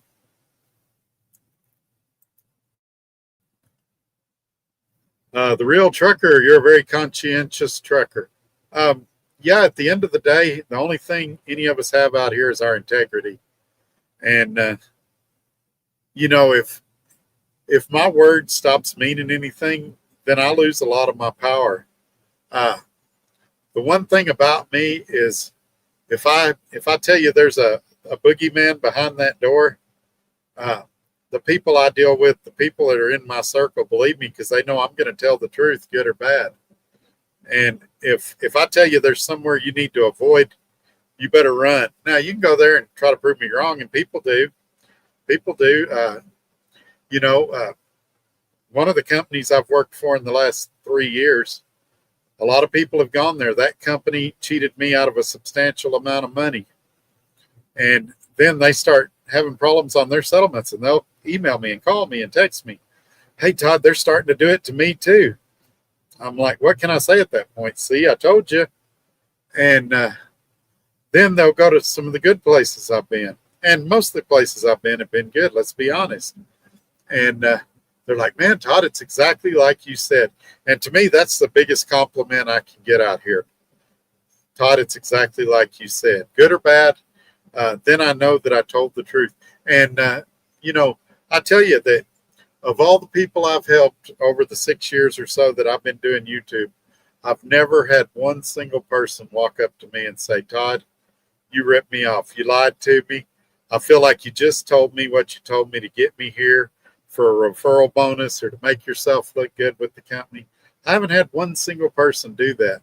I've had a lot I mean, lots of people come up to me and go, "Hey, Todd, it's exactly like you said," which to me, that's the ultimate compliment. And so, yeah, that's what I would say about that. But I can't tell you how much I appreciate you being here tonight, the real trucker. And I hope to talk to you soon. I'm going to try to give you a call if I don't hear from you. Yeah, MNBT Trucking. I'm actually, if you're who I think you are, I'm actually at the place I think you're coming to on Tuesday. I've been to this place multiple times when I was at SRO. And what I can tell you is you kind of park on the side of the street, check in, and it can get a little congested, a little crowded, and sometimes you can have a little bit of a wait here. But you can scale here on site. I would still encourage you to scale again when you leave here, like at a CAT scale. They want you to scale it here before you leave because they're trying to avoid as many reworks as you can. It is a real heavy load. They do load it good, though. I've never had a cargo claim or anything out of here. And they're pretty friendly here, but it can get a little congested at times depending on what time of day you come. I think your appointment's in the afternoon like mine is. I looked on the app and saw yours. And but yeah, if you want to reach out to me tomorrow, email me at todd@truckertodd.net or get with Jeff or Steve and ask them to give you my number, and I'll give you the details. I'm not going to put any place on blast, a broker or a shipper or receiver. So, but I'll tell you privately, since you've got an interest in this place and you're coming here, I'll tell you my honest opinion. It's I can tell you from past experience, it's not the best place I've ever come, but you got a good rate like I did. And so it's a good way to get out of here if you need to get out of here sometimes. And they're kind of hit and miss. Sometimes they got a lot of loads here, sometimes they don't. I think I've made a connection within the brokerage where I could come here anytime I wanted to, though. So, but yeah, holler at me tomorrow and let's talk about it and let's stay in touch. I come to this area where you run a lot, and I think it'd be a great idea if we could share notes and help each other. Hey, Cheap Freight Haulers here. Good evening, everybody. Good evening, Cheap Freight Hauler. Thank you for coming in here, my friend. The Real Trucker. I have a S25 Plus. Works great. Yeah, I'll tell you, sometimes it's just the phone. I may have got a dud. Some of it's the carrier. I bought an unlocked version. You may have bought yours with a carrier. Sometimes carriers get updates quicker than unlocked versions do. And so I'm not sure. I'm using an app called Cam Scanner, and it basically converts documents into PDF. And it's putting them in my gallery, and instead of converting them to a file that I can attach to emails and stuff. And so at this point, I'm willing to accept that it's probably user error and that there's a setting I'm doing wrong. And that's why I blasted the app on here. If any of you use Cam Scanner and can walk me how to make it better, how to make it work better, I'm going to be watching some YouTube videos as well. Feel free to email me at todd@truckertodd.net, or if you've got my number, call or text me and walk me through how to be better at it. But even when I'm not, this phone will just randomly shut off. It freezes regularly, and it may be getting ready for a big update. Keep in mind, I'm running dual SIM on it, and I work these phones pretty hard. It replaced an iPhone 15 Pro Max that I just worked to death. That the phone got overwhelmed and didn't function right anymore. And so video editing can be very difficult on a phone. Even my Motorola, both of them heat up pretty good when I'm video editing, especially if phone calls and things like that are coming in at the same time. So I try to edit those videos right before I go to sleep, and then they can run overnight while I'm sleeping. But that's what I've got to do on that short. I've got to just finish putting it together, and then I'll get it out for everybody to see. showing his lease purchases over here. And Racing Ray, channel member, moderator. Hey, Double T. Hey, Gorilla Gang. Hope y'all are having a great weekend. Yes, sir. Glad you could drop in tonight. And M&B Trucking. What's up, Todd? Not much, my friend. How are you doing today? By the way, where are you at right now? Are you at home? That was my understanding, that you were at home and you were coming up here tomorrow. But I may be way off base there. Cheap Freight Holder. How was your first week at Light? So I mentioned it at the start of the show. I don't know if you caught it or not.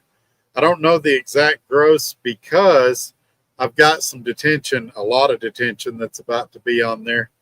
But it's going to look like I surpassed about $10,000 for my first week.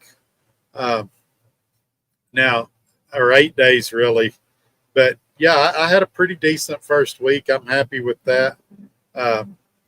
And I was really content with that. And Jeff told me he thinks it'll get better for me as I get back in the groove, get the rust knocked off, get my routine going. Now, this second week may not be to that level because I am going home for a couple of days. But this first week, I didn't push myself as hard as I could have. I just kind of wanted to kind of stick my toes in the water again. And yeah, I'm pretty happy right now with how things are going. And I see the potential here. The market's definitely a lot better than what it was when I got out of it. I don't have any idea how long it'll last. I'm hoping it'll last for the rest of this presidency, thinking it probably will. And then after that, it'll just depend on who the new administration is. And I'm not even being political here, what their policies and procedures going forward from that point will be. Hopefully they'll adapt the policy. If it ain't broke, don't fix it. And they'll keep going with what we're doing now that's been so good for the economy and for the market. Let me get a drink of Coke Zero real quick. Throat's getting dry. I've been on the phone all day. And it's unusual. Sundays are usually a little slower. Had a guy call me from Trans Am, and he was having some frustrations and struggles today, and I was trying to walk him through that. And was dealing with some minor issues with one of my previous loads, and was dealing with that, and just a lot of things like that, along with the normal rotation of calls, everybody wanting to know how things are going, things like that.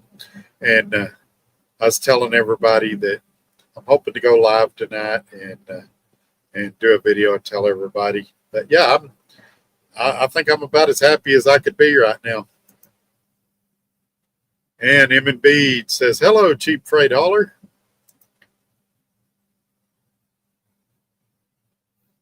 Cheap Freight Hauler asking M&B, y'all still trucking?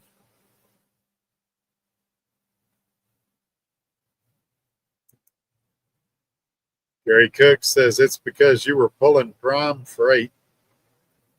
Maybe. People speculate that Trans Am was getting primes leftovers and stuff like that. I don't think I was, because I'm friends with several prime drivers. Some of them have decent sized YouTube channels, and I made more than what they did. Now, some of it's because my truck payment's a lot cheaper than what theirs is at Prime, even when I was in the Trans Am truck. But even load wise, if we were comparing rates and stuff, I was right on par with them. So I don't know that I was getting lesser loads. I think a lot of it just depends on who your dispatcher is and how much they advocate for you. Like I said, my first dispatcher, when he was there, I was killing it, and I still continued to kill it after he left. I just had to work a lot harder for it, and there was a lot more frustration and hold times on the phone, and going home was an outright nightmare. And my last week that I ran for Trans Am, I had 1,500 miles of deadhead, and you should never have 1,500 miles of deadhead, ever. And unless you're going home for a family emergency or something. And so all in all, I'm glad I made the move, but I don't wish the company bad. I don't have any hard feelings. And I'm not going to come on here and say they ripped me off. My pay was always right. And I never caught them stealing from me or skimming off the top. Just for some reason, the last 4 weeks I was there, the planning and the dispatching could not have been worse. And one of the people there that I really admire and respect was training dispatchers on nights. And she told me that it would be the end of September before she could come to days. And I thought, yeah, if one of them don't quit. And so I just didn't want to wait another 5 or 6 weeks for her to get on days and for things to start getting better when there was this great opportunity over here waiting for me. And so I made the jump, and I'm happy I did.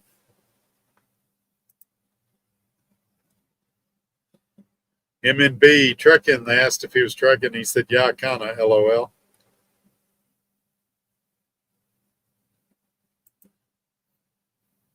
Robbie Ross, that's a major issue with big carriers. They don't hire good help or good help moves, which is what you're a casualty of. These companies never peel the onion to take a look at themselves.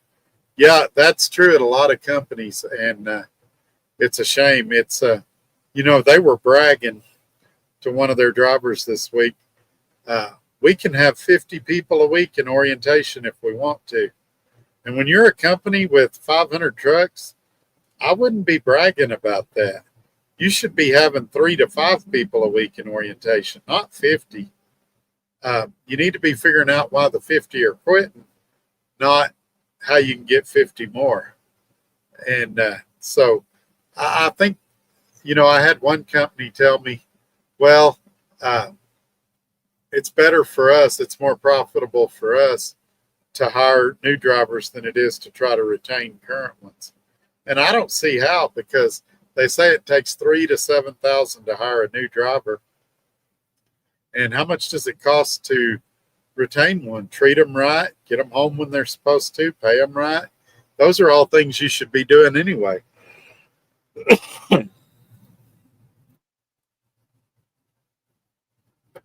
All right, I got to turn my air down a little. It's about to freeze me out of here. Y'all are going to be seeing me wear hoodies in these videos before long. One thing I can agree on, there is nothing wrong with the air conditioning in this truck. It will freeze you out of here. The Real Trucker Church is always a great decision. Yeah, mine's on YouTube, and I watch them there as much as I can, but it's a small church, usually 20 to 30 people in the congregation. And so they have audio issues and technical issues from time to time. And it's never as good as the real thing, being there in person. And so, I need to be out here making money right now, especially right here at the end of the month. But if I don't see a great load, I may go to church and just take out early Monday morning. But we'll see what happens. I'm open to either option. Jewel, or no, this is Twister. Hope everything goes well. Thank you, Twister. I appreciate that. And Jamal, also, I guess he did the thing again on the channel for the crud. I forgot what it's called now. He hopped the video again. I got 10 more jewels. Thank you for that. Then he did another one, 5 jewels.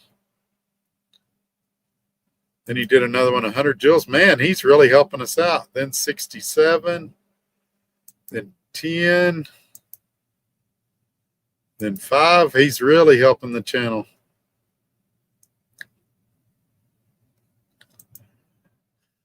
YouTube messing things up as normal. Yeah, they, I don't know if I believe, and I could be wrong, I believe they do it because it's less money they have to pay out if my subscriber count goes down, if my watch time goes down. Also, another little game that they allegedly play is they don't send a notification out. And some of that has to do with how you are in the algorithm. Like if you're a small channel, they may wait a couple hours to post a notification for your video. If you're a larger channel that's higher in the algorithms, they may do it real early on. And so that's what I would say about that. But the one thing I've got that people hadn't figured out, I've got loyal viewers and good people. I've got a circle around me of people that have my back, that go looking for my videos. If they don't see one for a while, they're contacting me. Hey, Todd, why hadn't you done a video? And so I got a loyal group around me, and that helps a lot. I don't have fair weather viewers that leave if I don't put a video out for a week. And so I really, really appreciate each and every one of you sticking with me in the good and bad. Even if you think what I'm doing is dumb, if you disagree with me, that's fine. I still appreciate you being here and supporting the channel, all the thumbs up, all the comments. That's why I try my best to respond to every one of them. And several of you have said, well, most YouTubers don't do that. Well, maybe they don't appreciate their audience as much as I do. But I tell you, if I don't respond to you, it means you fell through the crack and I didn't get the notification. It happens a lot on TikTok. It happens a little on Twitter. It happens a lot on Facebook. So just keep messaging me. If you don't hear from me in a day or two, email me at todd@truckertodd.net, and I will get back to you just as soon as I can. Here's a really good question about Tel. Jordan B., did it cost you money switching your Tel truck to Like Trucking? Nope. They have two different leasing options. They have one where you go through kind of like SFI does. It's kind of the same setup, really. It's just cheaper. You can go to one of what they call their preferred carriers, and the down payment's super cheap then. It's like $500 in some cases. And you go to one of their preferred carriers, and then if you want to switch outside of that, there's a procedure and there can be a transfer fee. I did what they call the owner-operator program, and I can switch carriers as often as I want to for no transfer fee. So if 3 months from now this didn't work out, or if Jeff and Steve reached a point where they're like, we want to retire, we don't want to do this no more, it wouldn't cost me nothing to switch. But that was really important to me when I got this truck because of what happened at Trans Am, where it's going good, somebody quits, and everything changes. And so I wanted the ability to move if things went sideways. And man, it was really easy. They sent me an email with everything I needed in it. I forwarded it to Jeff, and then Jeff needed, I think, 1 or 2 extra things for the state of Mississippi to get the plates. He contacted them. They sent it directly to him, and it was done. It was a very, very quick, seamless process. And so some of that's probably being with a small company. I mean, you're dealing with the decision makers directly instead of a recruiting department that's dealing with a compliance department that's dealing with this department. And so also, Jeff is really good on the phone with people skills. So when he called Tel, he knew how to talk to him, how to articulate what he needed. The people I deal with at Tel, there's a reason I ask you to call and deal with specific people. Some of it is because I want you to get that gift card.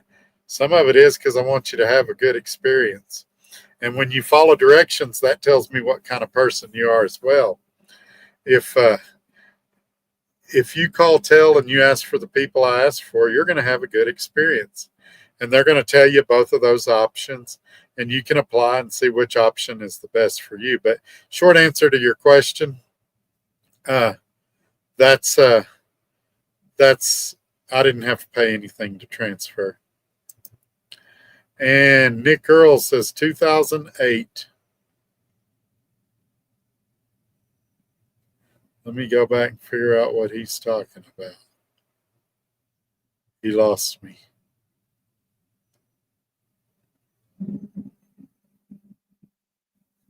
I'm not sure what 2008 means, but it's up there. Somebody enlighten me. M&B Trucking, the new company here, is great too. Such a weight lifted after the switch. Yes, sir.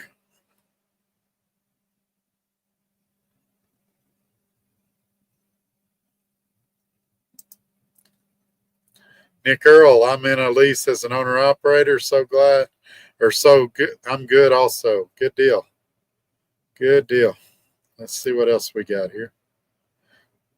So Steve will help you going as a dispatcher. Some loads is get you going with load boards, finding loads. Sounds interesting. Yeah, that's like I'm pretty good at it. I'm a little rusty and some things have changed because it's been year and a half since I did it. But that's one thing I like is this is the perfect place if you're new to lease purchase or if you're new to the spot market. Or maybe you like everything I've said, but you don't want to dispatch yourself ever. He can do it. He does it for a few guys. And you're probably going to make insane money. You're probably going to make more than me. I don't think I'll ever be the number one driver here. They have some dedicated runs, and those guys kill it. But I think that working with Steve, you could definitely make more money than me, depending on where you live, especially, and how often you want to go home and things like that. But just because you've got a dedicated guy that's basically spending all day with your best interest in mind, trying to find you the best load he can. And you say, well, why does he have my best interest in mind? Why doesn't he have Like Trucking's best interest in mind? Well, because remember, it's an 80-20 split. The more money he makes you, the bigger that 20% is for Like Trucking. So the more money he makes the company, and in turn, the more money he makes. This whole system incentivizes everybody to make the driver more money. That's why it works. If you want to know why people do what they do, show me how they're paid, and I'll tell you why they do what they do. And I guarantee you're going to do well here because Steve's not going to rest until you do. He's going to be laser focused, hyper focused on you making money. And I've mentioned I've had, I think, 3 or 4 conference calls with him and Jeff this week where we're talking about strategies, different things. We're laughing, cutting up too, but we're having productive conversations. And he's telling me what he sees in the market when he looks and kind of getting his mind's eye on what I'm looking for, what I'm wanting to do. And Jeff is interjecting. And I would describe it as 3 head coaches developing an offensive strategy for a game. And, man, if you've never done spot market, or if you just prefer to be dispatched, without a doubt, he would be who I'd recommend. Matter of fact, I had somebody call me a while back, and they were looking for a dispatching service, and he used to do it for outside carriers. And my first recommendation before I was even working at Like Trucking, hey, let me call Steve and see if he would be interested. And I called him. He said, yeah, I don't do that no more. I just do it for Like Trucking. I said, okay. And I called the guy back and I said, man, the best guy I know is only doing it for the company he works at right now.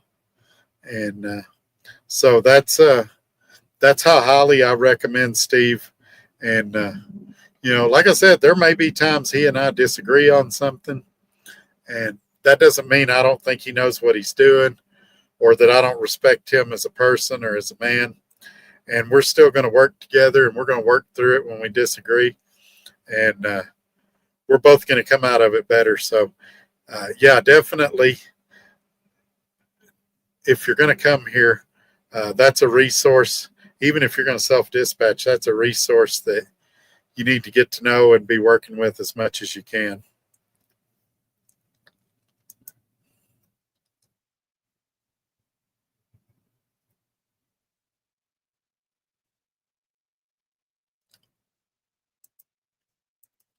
All right, we got a mechanical question. What would happen if you put diesel in a gas car? Would it run, or would it turn on, or would it be able to drive? Um, there's probably YouTube videos where you can see that. Um, if it ran, it wouldn't run long. I don't believe it would run. It might run for a second if there was any residual gas in the vehicle, but something catastrophic would happen very quickly. A matter of fact, I know two people that had that happen to them recently, and it ruined their cars, or they claimed it happened. I don't know if it did or did, but that's what they claimed, that they had somebody pour diesel in their gas tank. As for the reverse of that, if you put gas in a diesel truck, it creates a compression issue, and I've heard it blowing the heads off of engines before. So also putting DEF in the diesel tank is a bad idea, or diesel in the DEF tank. Don't put the wrong fluids in the wrong compartments. Never a good idea.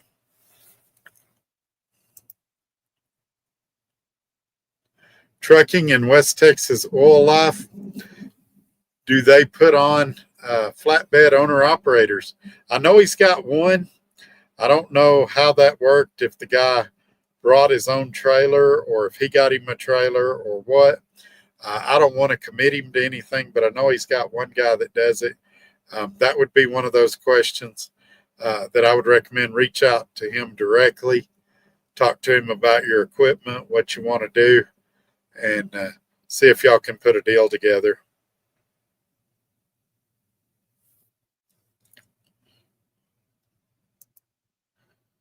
Gary Cook, going from reefer to dry van, is that a big change for you? Not really. I've got about equal experience in both over my 30 years. And what people don't realize is you still sometimes pull dry van loads when you have a reefer. I did it a couple of times in my, 7 months or so at Trans Am. So from time to time, you turn the reefer off and pull dry van freight. When you work for a mega carrier and do dry van freight, a lot of times it's drop and hook, and that can be convenient. But it was also sometimes in reefer. When you're doing spot market, it's all live load and live unload. Some of you that would drive nuts. For me, I actually enjoy it. I got paperwork I need to do. I got videos I need to edit. I got phone calls I need to return. I got things to do, so I don't mind a little sitting. And if I'm there for very long, I'm getting detention and earning extra money. I guess some of it's from the stroke. I've just calmed down a lot. I don't get worked up. I don't get stressed out. And I'm not going to beat a Bible over any of his head, but I'm a Christian, and I believe that the Lord is in control, and that if I keep doing the right thing, I'm going to get good results. And if I do the wrong thing, I'm going to get caught. So I'm not perfect by any stretch of the means, not even close. But when I'm out here, I try to do my best every day. Some days it's better than others. Sometimes I fall on my face, but I always come out here and I try to do the best I can. I'm my biggest snitch, though. And what I mean by that is you don't have to worry about Jeff or Steve catching me doing something out here I shouldn't be doing. If I do something, I'll call and snitch on myself. They're not going to ever call and say, "Hey, Todd, we got a call. You backed into something and drove off." Won't happen. If I run into something, I'm going to call them and tell them, "Hey, man, I messed up." Why? Is it because I'm a goody two-shoes? No. It's that I figure the severity of my punishment is going to be less if they find out from me than if they get a call from somebody else. So, they're not going to have to catch me. If they catch me, then they catch me. But I'm going to tell the truth. I'm going to do my best to do the right thing every day, because they hired a professional, and that's what they should get. They're paying me like a professional, so I should behave like a professional. And I know a lot of you are watching me, you're filming me. And if I did something crazy out here, it would be all over YouTube. So I'm trying to lead by example. Some days I'm a better example than other days, but yeah, I don't stress out about loads or anything. I come out here and I do my best every single day, and I let the chips fall where they may. And that can be nerve wracking to somebody that is uh, uptight, tense, high strung. That somebody like that can be very stressful for. But I just don't think it's a good idea for me to get worked up. I don't want to have another stroke. I don't want to be mad or frustrated. I want to come out here and have fun and do a good job. I want to work hard so when I go home I can play hard. RCE, hope this works out for you, Trucker Todd. I checked that little company out. Like trucking, maybe that's the way to go. Yeah, for me it has been, and you know, I think he realizes if it ain't broke, don't fix it. I think he's going to keep going like he is right now. I don't look for any massive changes.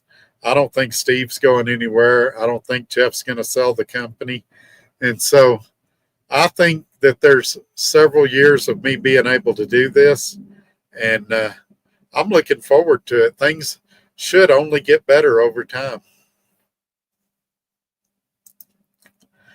I realize this comment's a little older, and I'm way behind on the comments. Uh, the real trucker says it's Randy Todd. Yeah, I knew it was you, uh, and that's why I talked about Ohio State, Michigan, and all of that. I kind of recognized your picture, but you've buffed up since I seen you last. You've been hitting the weights or something. Are you still running flatbed, or are you looking for a company right now, or what are you doing? We need to talk. I'm going to get a hold of you tomorrow. Twister says, have to take loads close to relatives like you to see. Wait, have to take loads close to relatives you like to see. Oh, yeah, exactly.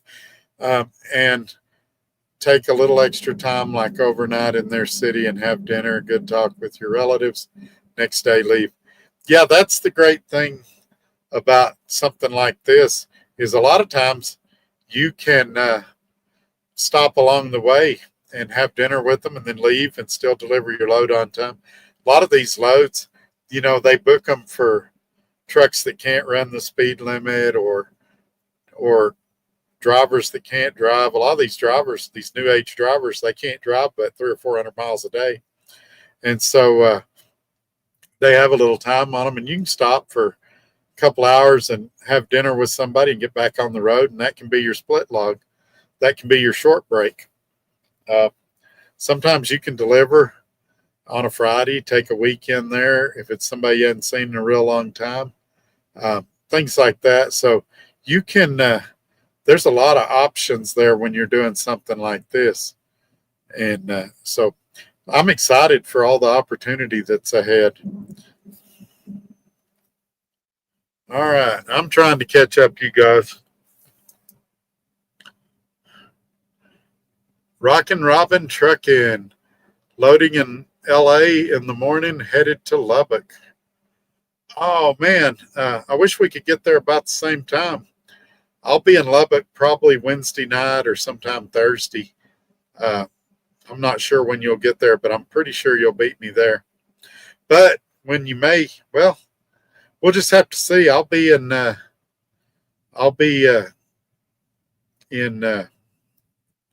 Grand Prairie probably Tuesday night or Wednesday. So if you're in that area, holler at me. The real trucker mad at you for what? I was saying in the video, because I didn't go with that one YouTuber. I didn't do anything collaborative with him.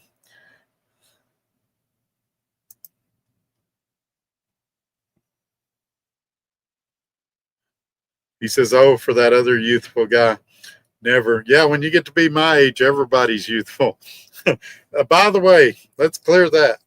There's rumor going around YouTube that I am 63 or 64 years old. That is not true, not even close to true. I was born in 1972. I'm 53 years old. In December, I'll turn 54. Some people say I look older than that. Some people say I look younger. I think it depends how I do my facial hair and how I do the hair on my head. When it's short or long, that can vary a little. But I'll also say trucking will put the years on you. And a stroke will age you too. And I had 15 of them in one day. Just grateful they were all minor. And Jamal sent 2 more jewels. Man, you are awesome. I definitely appreciate you. The Real Trucker. I'm in the same situation here. I love this company, National Flatbed Equipment. I'm treated well, paid very well. Still come home weekly. Yeah, you're in a great location too. I didn't realize you were home weekly. I need to holler at you next time I'm up in that area and see if we can go have a hamburger together.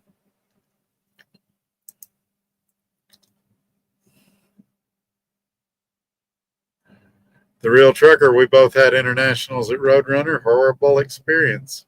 Yeah, I don't know if it was that international was bad or just the trucks we got were bad. Those trucks, if I remember correctly, came from Celadon after Celadon closed. And Celadon let those trucks sit for like a year and a half, 2 years. And so a lot of decent trucks went bad sitting.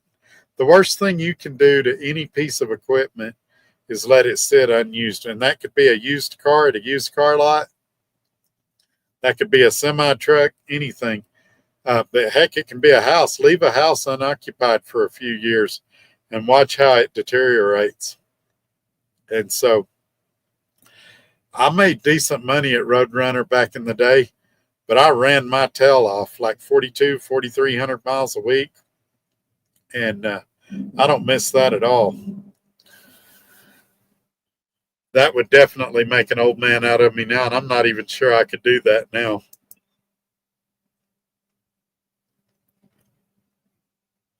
Chris and Joe, my ideal truck would be a Freightliner FLD 120 flat top with a 12.7 Detroit and a 13-speed. Yeah, that'd be a great truck. Probably one of the most reliable, toughest trucks I ever drove was an FLD when I first started. Very first one I drove was a 1997. In truck driving school, they had cab overs. I think one of them was an 85 and 86. So that's actually the oldest truck I've ever driven. But I remember thinking how nice that Swift truck was compared to those cab overs. And man, it'd be great if you could find one in good condition now. But if they won't hook up to an ELD, and those won't, nobody wants you to lease on. You almost would have to get your own numbers. But you got great fuel economy. They were like, I want to say the 12.7 I had was 460 horsepower.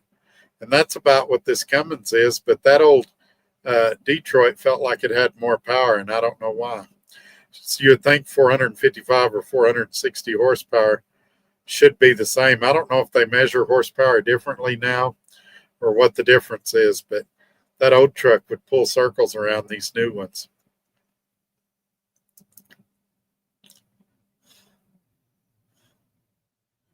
All righty. The Real Trucker says he thinks it was 2019 when we worked at Roadrunner. Let me think about that a second. That'd be 7 years ago. You're probably not far off. I had a good experience there. Like I said, I've learned since that time that you don't have to run that hard to make the kind of money you want to make. Now, I did enjoy dropping hook at both ends, and I had a nice little triangle set up, and I did basically the same thing every week or the same 2 things. Had a great dispatcher, but I think that was a time in my life that I don't want to repeat. I wouldn't go back there and try to do it again now. And they've streamlined a lot of things and done a lot of things differently now. It wouldn't be the same experience as it was, 7 years ago. And the Real Trucker says, I'll call you tomorrow after I get loaded tomorrow morning. All right, man. I appreciate that.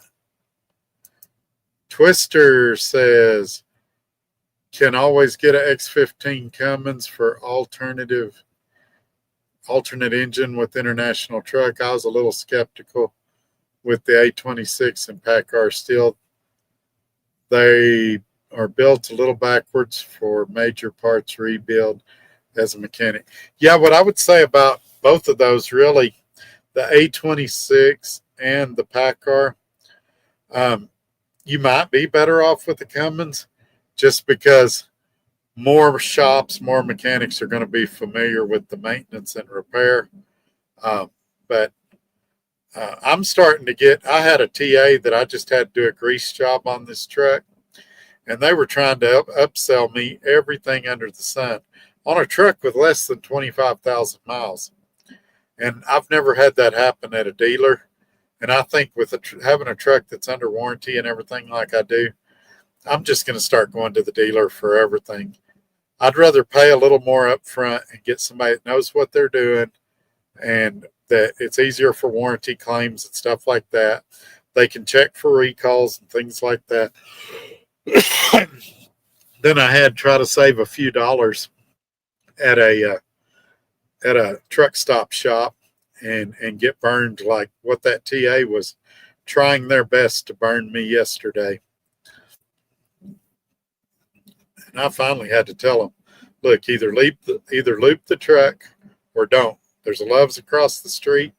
I'll go over there if you guys don't want to do it. I mean, they pulled out a cabin filter that it wasn't bad, but I didn't want to debate them. You should change a cabin filter between 12 and 15,000 miles. So maybe it needed change, and I'll go for that. But they wanted to do an engine air filter, and I've got an air restriction gauge in here. I can tell how much air is going through that filter, and those should be changed between 50 and 100,000 miles. So maybe at my first oil change, I get it done. I'll be more open to considering it then than what I am right now at less than 25,000 miles. Then they're like, well, what about wiper blades? No, I don't need wiper blades. I've probably used these 2 or 3 times in the past 6 weeks. They still work great. No, stop trying to upsell me and do what I came in here for.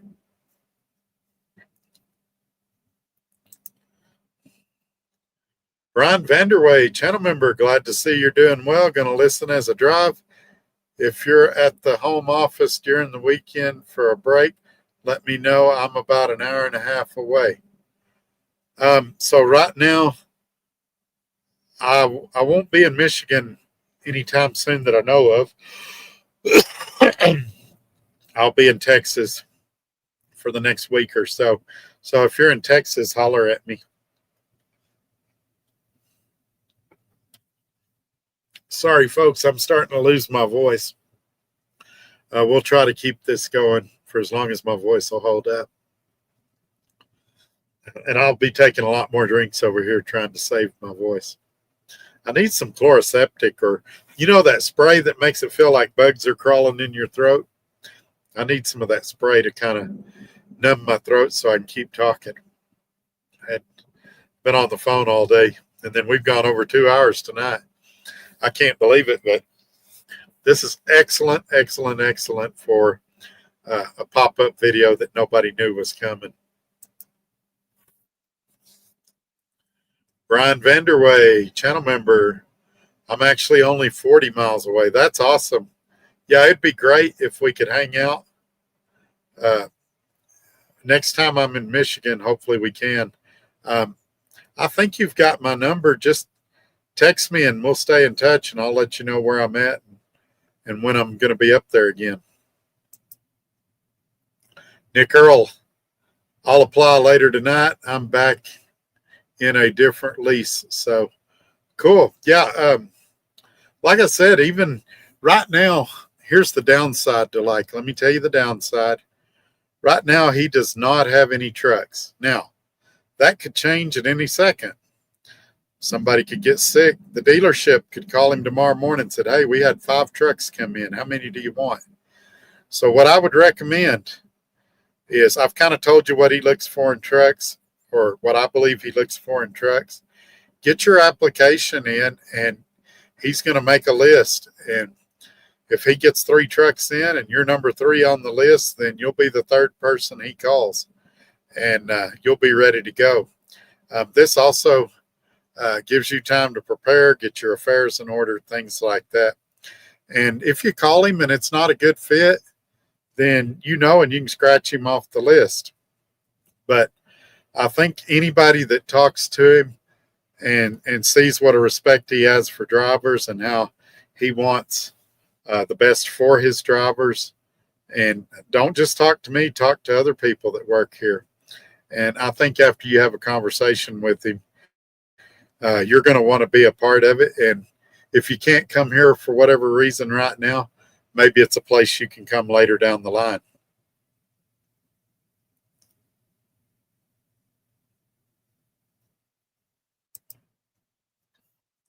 The Real Trucker, I use Cam Scanner also. I'll walk you through it. Well, I used it at SRO Logistics. I'm familiar with it, but it's like they've had an update or made a change. I've also got it on my Motorola, and I bought the premium membership like you got to do now and all that baloney. And what I'm going to do is the next set of stuff I scan, I'm going to scan it on that Motorola and see if it's any different. If I have the same issues on the Motorola, then I know it's something in the settings on the app. And like I said, I'm going to watch some YouTube videos. I'll talk to you. And if I have to, I'll reach out to Cam Scanner and see if they can tell me what I'm doing wrong.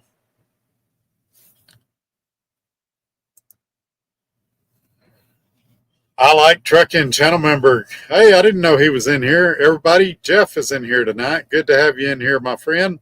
Says Cam Scanner, pay for the yearly subscription. It comes with cloud storage and has a wide variety of tools other than the free version. Yeah, I did that day one. I bought the top level membership. You get an introductory price. I think it was $29 or $39 for the first year, and then after that it goes up $10. I'm on the top of the line deal, and that's why I really think it's something to do with Samsung. But I'll admit some of it may be I really liked his Motorola Fold I saw, and I really don't want to buy a phone right now. But I'd be lying if I said I hadn't looked to see what the trade-in value is on my S26 Ultra. And if any of you got a Motorola Fold and you really want a Samsung S26 Ultra, I'll trade with you.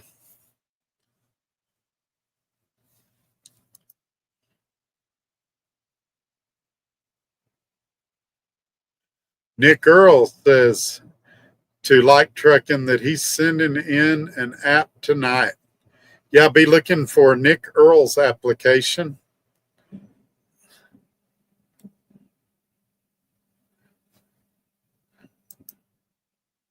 Cheap freight hauler. I would try to come to like trucking, but my MVR is as long as a CVS receipt.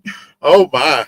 Speaking of long receipts, until recently, I should have known this. I did not know this.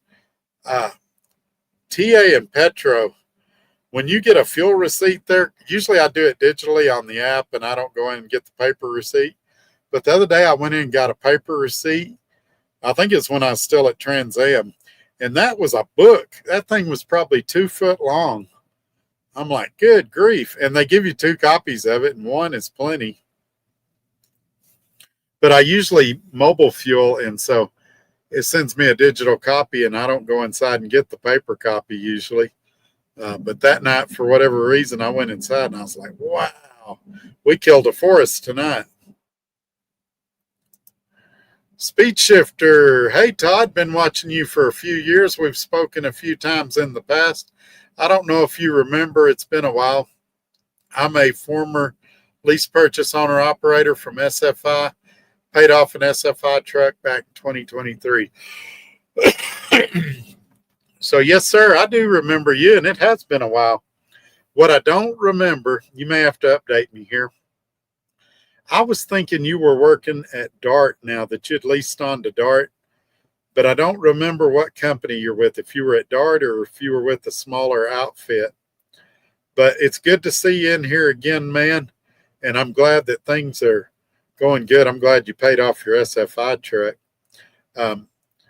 If that truck is still in decent condition, and you're looking for a home, man, I'd give light trucking some consideration.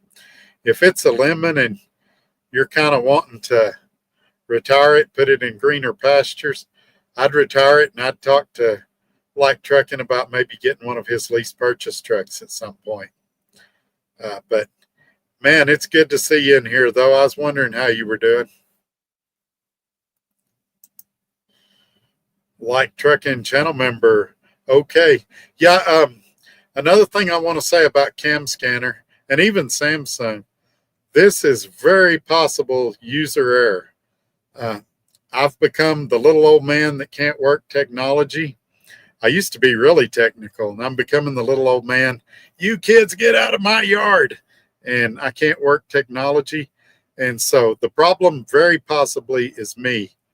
And it's going to be very possible when I email Cam Scanner or when one of you call me and we go through the settings, either on my phone or in that app, that I just need to flip a switch or click a button and everything will be fine.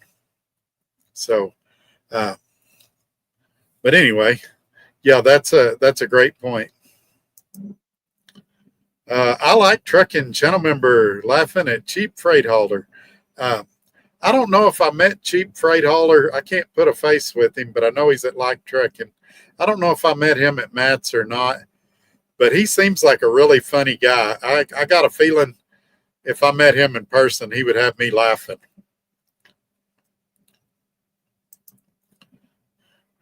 Nick Earl, my MVR isn't bad, but my list of employers is. Well, people say that about me. I would debate that a little bit, but people say I change jobs every 2 weeks. And I think you have to take everything into consideration. I have not worked for, well, according to Randy, which is the real trucker in here, I haven't worked for a bad company since 2019. But something will happen. Now, the dispatcher that I'm doing so well with will leave, or, they'll fire the director of operations, or, they'll lose a big account or something like that. My equipment will go to crap is normally what happens. And let's blame who we need to blame there. Let's blame me. It's not the lease purchase person's fault. It's several of those trucks I bought on my own. And, I'm in charge of maintenance, but there's everybody's money supply is not a bottomless pit. We all have a point where we're out. And you take that Kenworth that I had, that to this day, I love that truck. Had air conditioned seats, had the little desk, had the spin around passenger seat. Great truck. But I bought that truck, had it a few months, and when it went down for 8 weeks, and then I had over a $5,000 bill on top of that, it wiped me out. Now, I was working at a company at the time. We all know who it is. I'm not going to put them on blast here.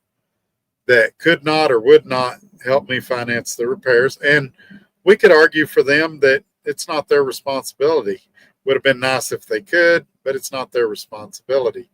I was going to sell my Corvette to pay for the repairs, and my Corvette literally fell apart in a guy's driveway. If I haven't told that story, I'll tell that story either tonight or some other time. And so I was between a rock and a hard place. And so now what I've done is I've got this TEL truck. I've got factory warranty. They're on you like white on rice about maintenance. And it's something that like trucking monitors pretty close to. They got an app you download that tells you when services are due, and TEL has one too. So I've got 2 apps that are monitoring my maintenance. I've got a maintenance account with TEL, so the money's always there for repairs should it be something not covered by warranty. And if I get in a bind and it gets above my maintenance account, I got TEL that's willing to stand behind me. And so without a doubt, in my 30 years of driving, I'm in the best possible position I've ever been in for success. Now, could I still fail? Absolutely. We all could. Any of us could fail at any time. But it's just like a football game. I keep going to sports analogies. you can have a Pro Bowl team on the field and lose a game, just have a bad night. And same thing here. I could fail. I've got a Pro Bowl team in place. I'm dealing with the best company I'm aware of, the best carrier. I'm doing the best lease that I could get on a brand new truck. And I've set myself up for the best possible scenario to win. Now, I could still fail, but the odds are really for me right now. And so I'm going to do the only other factor in this, which is work my best every day, make the best decisions I can. And then whatever happens, I'm okay with. If this falls apart at some point, if the truck goes away, if like trucking goes away at some point, I'm not going to have regret and go, well, maybe if I'd have done this, it would have worked out. Or maybe if I'd have done that, it would have worked out. I'm going to give my all every day. And I'm going to accept wise counsel when it's presented to me. And then I think we're all going to win. I'm going to share it with you guys. So you guys are going to learn from the donkey. When I do good, you're going to know what to do. And when I fall flat on my face, you're going to know what not to do. All righty, speed shifter. I was considering enjoying light trucking, but after several months of being off the road, contemplating life, I ended up selling it. I've been a company driver with a great company, but I have the itch. I understand the itch.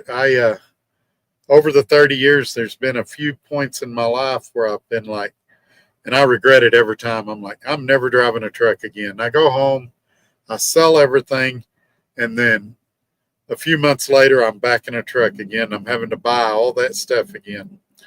And we all get burnt out. I know when I get burnt out, I start getting a bad attitude.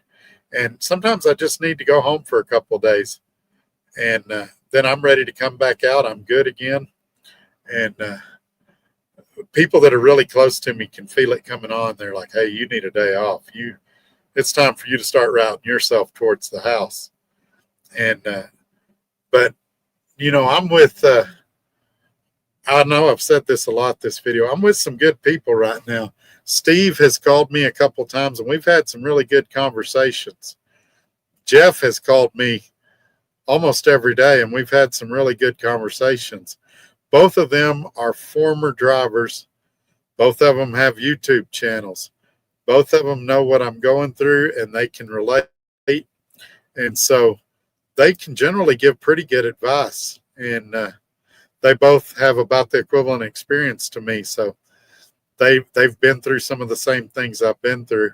And both of them are becoming friends. Now, it's still a work relationship. I get that, but they're becoming friends where we joke around. We're having good conversations. And I expect those things to get better in the coming weeks, not worse. As I knock the rust off and get back to my old self and fall in my groove again, I still expect them to call and see how I'm doing. I still expect them to offer advice and offer loads like Jeff did on that one going to Lubbock. I'd be a fool not to accept a good load just because they found it instead of me finding it. But I appreciate that they still give me the option, and that I'm still the captain of my own ship as much as you can be. This is as absolute close to getting your own authority as you can get without getting your own numbers. And I've told y'all, even in this video, I'm as close as I want to get. Right now, I'm doing all I want to do in trucking. All I want to do. I don't want my hazmat. I could get it. There's nothing preventing it. I don't want to go to Canada. I don't know if light trucking goes to Canada or not. Didn't ask. It's not a deciding factor, not something I'm considering, nothing like that. But right now, I'm as content as I can be. And some of you've been out here 10 or 15 years. You've never been like this. You've never had exactly what you wanted in trucking. And you may never get exactly what you want, but this is pretty darn close. I mean, if I was going to throw criticism at light trucking, I'd really have to go off on the weeds and get pretty nitpicky to find something. And so that tells you right there that this is something I can live with. This is something I can do for multiple years and be happy. And like I say, first week money was good. I'm happy with that. Jeff seems to think it'll get better over time. And, I won't argue with that. I think he's probably right. I think rates are still going to go up some at some point. I think fuel prices are going to come down at some point.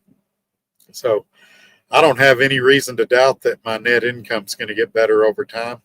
And I'm excited to see what happens. To me, there's more to it than just income. I think the number one thing for me is the freedom and the decision making and just the joy I get from negotiating. I love to negotiate. I could tell you some stories about that were pretty funny too, but we're going to save those. We don't want to blow our whole thing in one show. All right, let's jump back. So Nick Earl says to like trucking, I'm up by your neck of the woods, so that would work. Yeah, Nick, you would have a great experience. He knows where several good eateries are in the area, and also you get to see the terminal and hear his ideas of what he's got planned for it.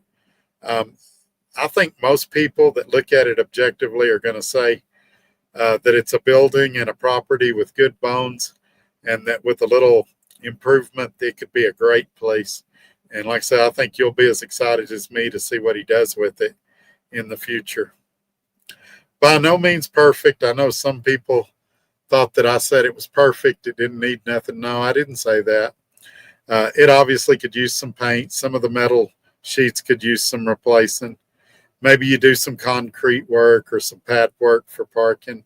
Maybe you put some lighting up out there.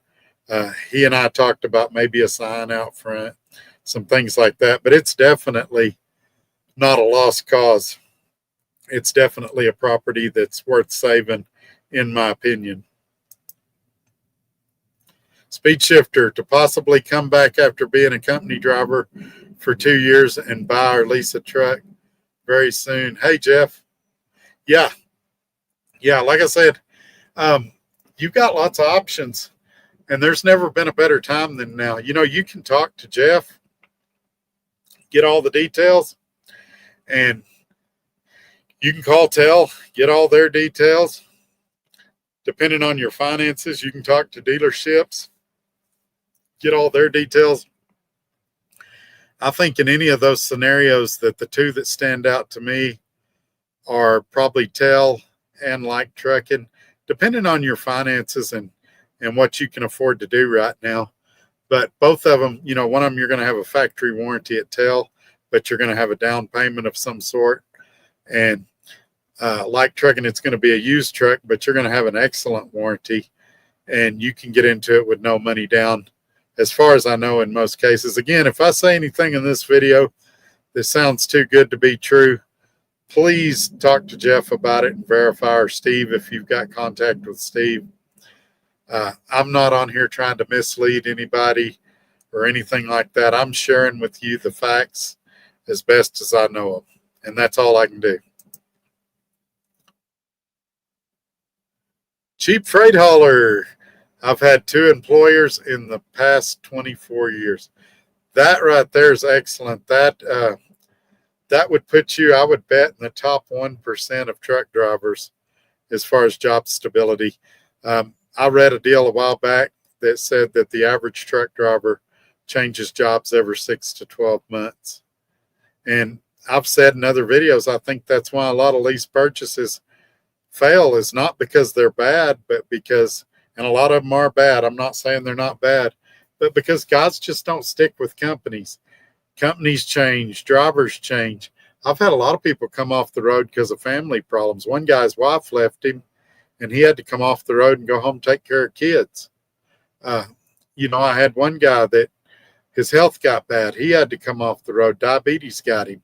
And so there's other reasons than just a lease being bad. But I would agree that probably 80% of all leases are bad, maybe 85%. But there's a few of them out there that aren't bad. And I've been really fortunate. I haven't been in any really, really bad ones in the past, since 2019 in my YouTube life. But um, I've made some bad equipment decisions. I should have never bought that 2008. Um, if I did buy it, I should have leased it back onto Swift, and instead of running the spot market at the time. I think going to F2F was a mistake, but I don't necessarily think F2F was a bad company. I had it made at Swift, and I should have stayed there instead of making that jump. So some of my decision making was questionable, but I didn't have the opportunities I've had now. I wasn't aware of Jeff Light back then. I wasn't aware of light trucking. I wasn't aware that I could. Well, I probably couldn't have got a tail truck back then. I didn't know what I know now. Things happen to us in our lives when we're ready for them to happen to us. And I can tell you right now, I'm in the best spot I've been in 30 years. The big question now is, can my health hold up? Can I continue to lose weight? Can I continue to get healthier and stronger every day? If I can, then more good things are going to happen to me. If my health takes a turn, then I've got to come up with an alternate plan. But I'm going to do what I'm doing as long as I physically can. Hey, check this out. We got a new channel member tonight. Yay. It usually never happens during the live show. This is so cool. Our newest channel member is Speed Shifter, and he will get early access to the videos now. Man, congratulations. Thank you for coming along for the ride. Thank you for being part of the Gorilla Gang. It's good to have you in here. And he does 100 joules now. Thank you for that, my friend. With a high five, I appreciate you. You are awesome.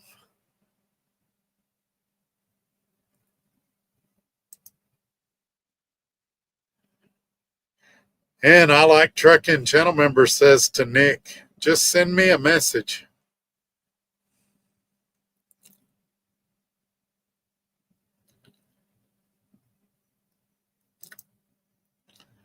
And Like Trucking channel member says to Speed Shifter, hello, call anytime.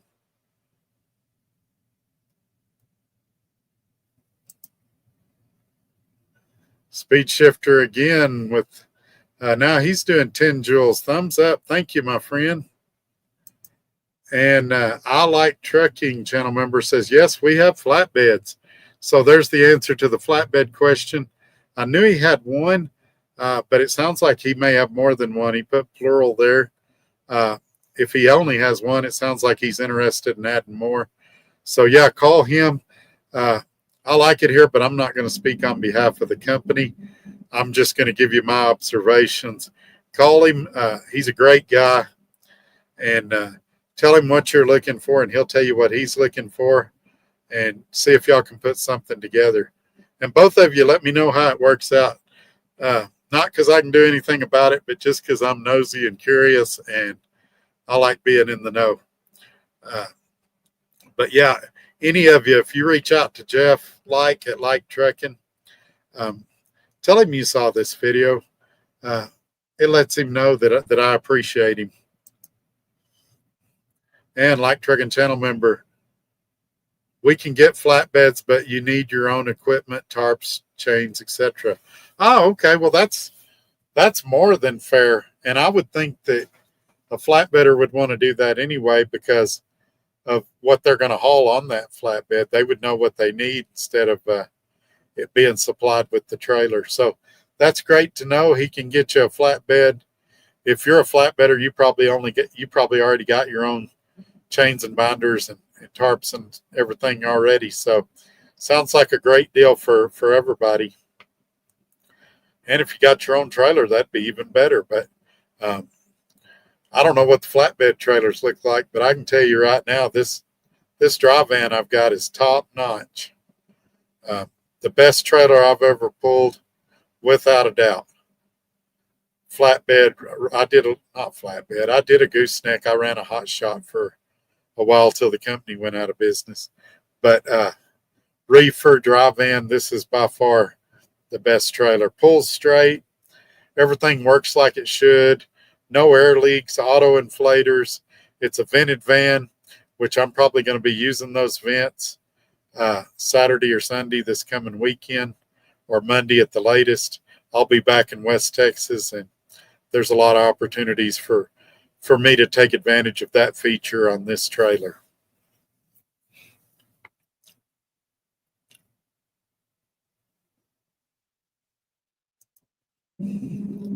Speed shifter, it's called having a conscience in the same way, Todd. Yeah, and I'm going to tell you a secret.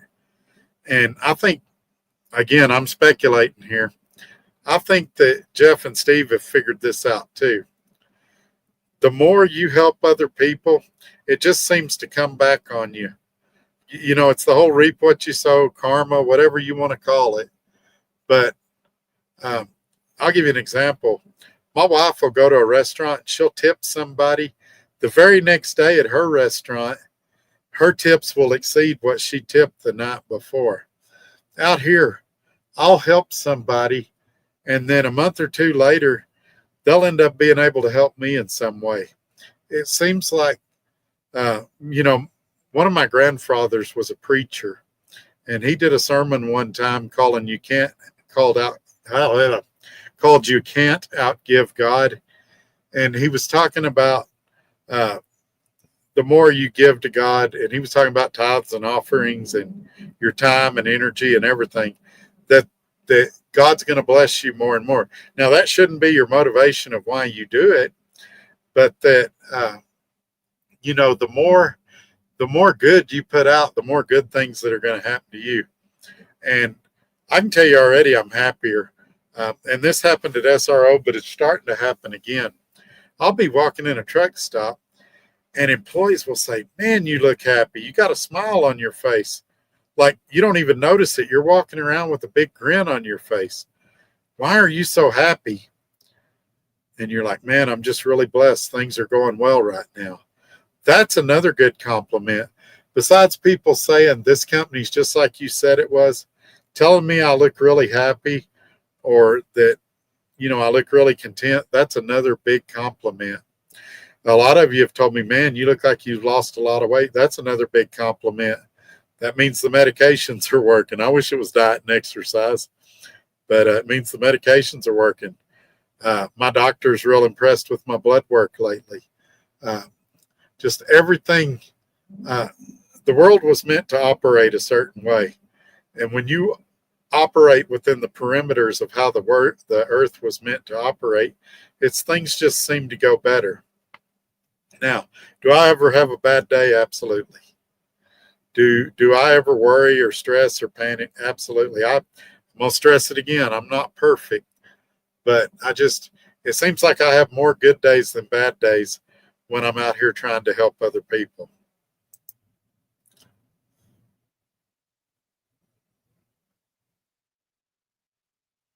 Racing Ray, channel member, moderator. I got a friend with a F-350 King Ranch pickup. He accidentally put diesel in his DEF tank. He ended up with a $21,000 repair bill. Yeah, it's a little harder to do on a truck because the hole is smaller. It's a different nozzle. It's much smaller. But I know some people have done it when they're mad at their company trying to get revenge. And it's dumb because that company's just going to charge it back to you. And it's going to wind up at a collection agency or on your credit.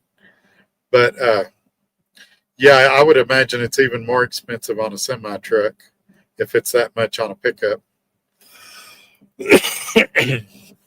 Sorry, I'm still having voice problems.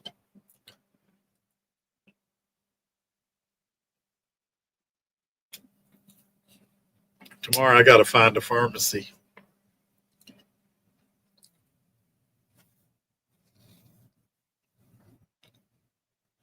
Beer Gut Boomer says small company can be good company. Yeah, absolutely. It's well, I'll tell you what the deal is. I'm not going to name any names here, mega carrier wise. Pick your favorite mega carrier, the best one out there. And let's say you've got an issue, something that you need or something you want changed, a payroll problem. You call them, "Well, we got to talk to this person." We got to send an email to that department. I mean, it can take 2 or 3 days to solve. Let's say same payroll problem at Like Trucking. I can call Jeff. Hey, man, this ain't on there.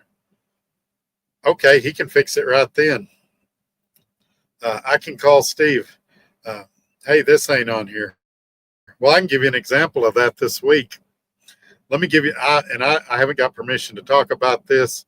I hope I'm not getting myself in trouble.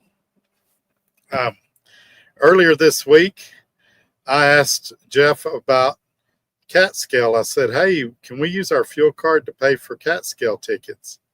He said, nobody's ever asked. I don't currently have it set up, but why don't you beta test it for us? I said, okay. So I beta tested it. It worked great, but we found out after I did it that there's a $1.50 transaction fee every time you do it. So, and that's common among fuel cards. This isn't nothing negative about his fuel card. That's a common occurrence. So we beta tested it, and I called him afterwards. I said, all right, I did it. And that's when we found out about that transaction fee. And he said, I can leave it on if you want it. And I said, no, go ahead and take it off. I'll use my debit card so I avoid that fee. Well, let's say that I'd have been at a big company that didn't have that and I wanted to add that. It could take weeks or months for them to mull it around, decide if they want to do it, things like that. Whereas here, I'm talking to the owner of the company, and we're going to get an instant decision. And he's interested in my feedback. Is this a good deal? Is this a bad deal? That's the kind of company you want to work for, big or small, somewhere where they value your opinion, where they listen to what you got to say. Now, we may have tried it, and he may have said, Todd, it's an accounting nightmare for me. I don't want to do it. And I would have respected that because we didn't know till we tried it. But he at least tried it, and we collectively agreed that, man, it's not worth the $1.50 fee. I'll just pay the $15. And so that's an example right there this week of the flexibility that you have with a smaller company.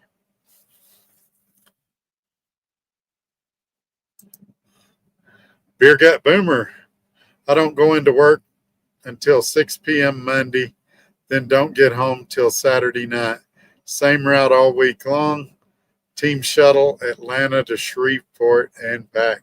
Oh, okay. I didn't know exactly what you did, but that's not a bad deal. I like everything about that except the team part. With a CPAP machine, I just think I'd have a hard time sleeping with the truck bouncing down the road. And the only time I've ever teamed was in 1996 when I was in training. And two things about that. One, I had trouble sleeping even with the trainer driving, bouncing down the road. And two, I had the nicest trainer in the world, probably the best trainer a guy could ask for. But at the end of 6 weeks, I needed a break from him. It's hard living on the truck with another man. I don't care how nice they are. And so I sometimes, everybody asks me, Todd, why don't you train? Well, for one, I've got too much junk on the truck. And even if I remove that truck, sometimes you just want a little bit of privacy. So much of my life is out in the public now that it's just nice to have a moment by yourself sometimes. Jay Simmons says, hey, buddy. Hey, my friend. It's good to see you in here again. Thanks for coming in. I don't believe this. We're almost at the 3-hour mark. You guys are killing it tonight. And the jewels are coming in like crazy. I'm going to have more jewels than a pirate.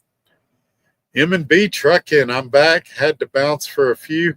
What did I miss? So quite a bit, actually. I would recommend every single one of you go back and watch this video from the beginning in the replay. And just to make sure you don't miss anything, watch it 2 or 3 times. Also, when you're at home, put it on your big screen and do one of my playlists or something. Even if you're not watching it, just listen or turn the volume down, put it on mute. I appreciate and can use the views. and it helps me in the algorithms because it shows that you watched for a long time. So yeah, I know one of my friends, his wife does that when she's at home. She works from home. She'll put my video on in the living room and mute it, and she'll let my videos play while she's in her office doing her office work. So definitely appreciate. I got a lot of good people like that that are doing that. And Speed Shifter did 10 joules. Appreciate that, my friend.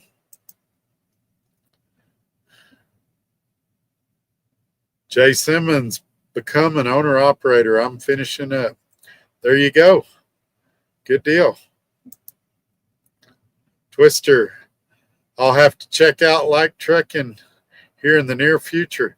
Yeah, like I said, it may or may not be for you, but you won't know till you check it out, till you talk to him on the phone. You know, every single one of us is looking for something different, and he might be just what the doctor ordered. So, talk to him and see if he can make you a deal, or if what he offers works for you. What I'd say, and this isn't directed at you, Twister, please don't call him if you're a loser, if you're a dirtbag, if you deliver late, if you're not professional. I only want good people to come over here. I don't want him thinking that everybody that calls from Trucker Todd is a guy that doesn't know what they're doing. Obviously, with the size crowd we got, there's a few of those out there, but most of you are experienced professional, and those are the ones I want to call him. I'm not in a numbers game, nothing like that. I'm in a send him good people. If this is a family, I want my family that I can choose to be good people. I want to work with other professionals. I want to be able to call people and get advice from people that I know and respect. And so if you're a good person, if you think you're a good truck driver, if you think you're a professional, then call him.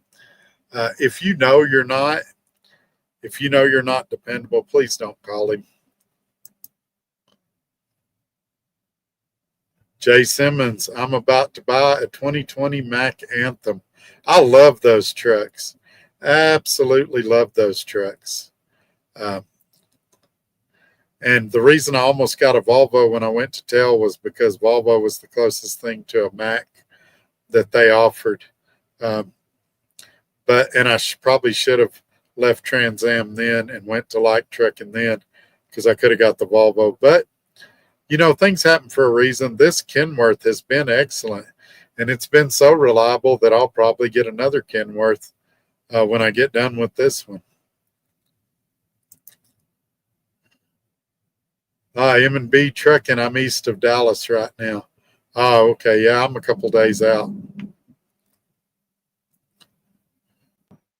I wish there was, and there's probably some reason, I wish there was some way all of us like trucking drivers could see where each other's at. And then, like, if we didn't want people to know where we're at when we're home or something, we could, turn off our location. We should consider, here's another great idea, getting like a Life 360 like trucking group started. That'd be kind of cool. But I can see why some people might not want to be in that. Cheap freight hauler. Man, I was at a Love's once for a leaking trailer tire, and I look over and they're about to plug the J Pro into my truck. Yeah, they don't have no business being in that. They need to get out there and plug a tire and do what they're supposed to do. That stuff upsets me.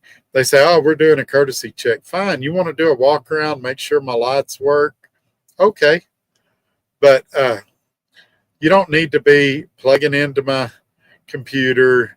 You don't need to be doing all that. Plug my tire. That's what I'm here for. Grease my truck. That's what I'm here for.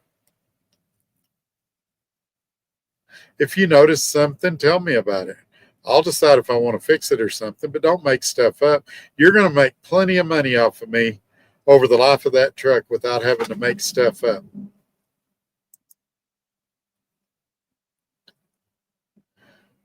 Jay Simmons, any Any tips to give a new owner operator? Oh, yeah. So I'm sure I'm going to miss a few. Um, get you a couple of people, whether it's me or somebody else, that you can ask questions and advice from. The biggest thing, and this is the one that got me for a lot of years, run it like a business and treat it seriously. You're going to make more money than you've ever made in your life, probably. Don't spend it. Put it back. Save it. You know, when I hit my heyday and made all that money, I went through my little midlife crisis and I bought all the motorcycles and the Corvettes and did a bunch of stuff on my bucket list. Imagine where I'd be at now if I'd have saved that money, if I'd have invested that money. You know, things like that. Get a good accountant. Stay up on your maintenance. It's a whole different ball game. Fuel economy. Concentrate on fuel economy. Learn fuel economy techniques to save fuel. A lot of this is going to depend on where you're at, what you're doing. If you have access to a load board, choose wisely. If you're being dispatched, choose wisely. Try to control, and some of this falls under run it like a business. Try to manage your deadhead. Deadhead can kill you. But I mean, I've got 7 years of videos here where you can see what to do and what not to do. Go back and watch those. And like I said, the main thing is run it like a business and get some people in your ear that will offer you good sound advice, and you'll be fine. I'm sure we got a lot of experience in the room. I'm sure some of these other guys will have some tips as well. I can think of another one. It falls in that maintenance category. Check your tire pressures regularly. 5 pounds here and there can make a big difference on the life of the tire, on fuel economy, things like that. Take care of the truck, and it'll take care of you. Pay the truck before you pay you. All of this is falling under that run it like a business. Man, it got windy out here. I guess it's wind. My trailer's shaking. Felt like I was being loaded, but I ain't even in a dock, and I'm empty. If it keeps going, I'm going to get out and see what's going on. I think it's just windy. Yeah, I see the trees moving. All right, we're good. False alarm. Cheap freight hauler. Fuel and TA Petro is like taking a trip back to the 80s, but not in a good way. You know, I would say that about Pilot Flying J. And I hate to call truck stops out by name on here. I get myself in trouble. But let's just say I saw a lot of non-domicile CDL drivers at Pilot Flying J and all of the bad habits that come along with them.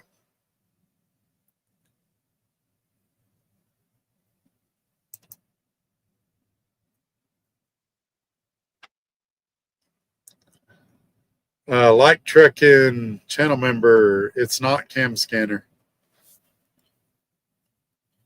I'll send you a screenshot of the app after. I think we're talking about the same one because I paid for the premium subscription. I may be mispronouncing it. Mine calls it Cam Scanner. The little icon says CS on it. Let me see if it'll let me.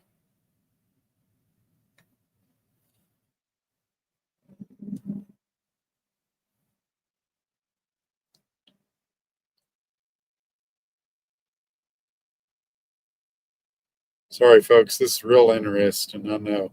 All right. It's in the bottom right of the screenshot I sent you. Look at it and tell me if I'm using the right app. If not, I can cancel and get my money back on this one and get the correct one.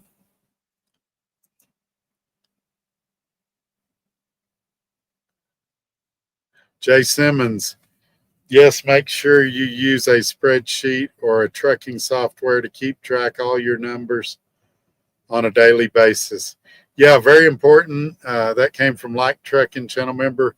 All of that I would classify under the run it like a business.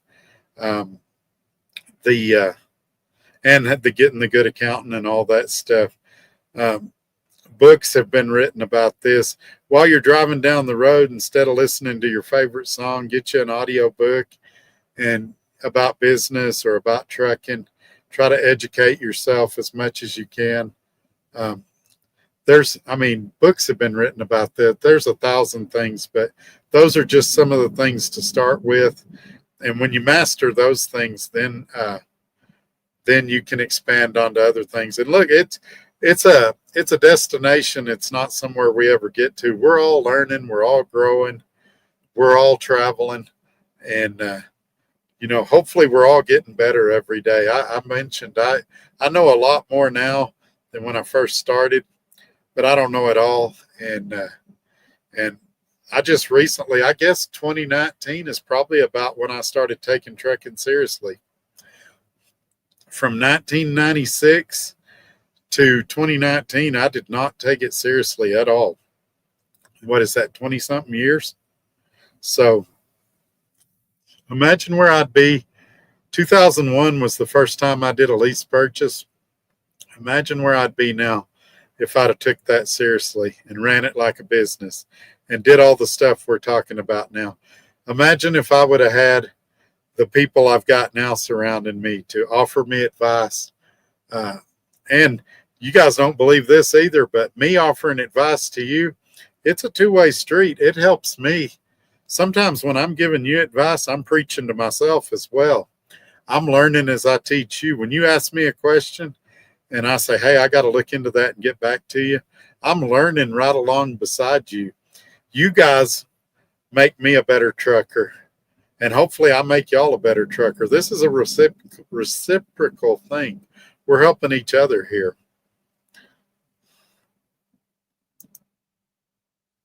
Jay Simmons, okay, 10-4, appreciate you talking about like Google spreadsheet. Yeah.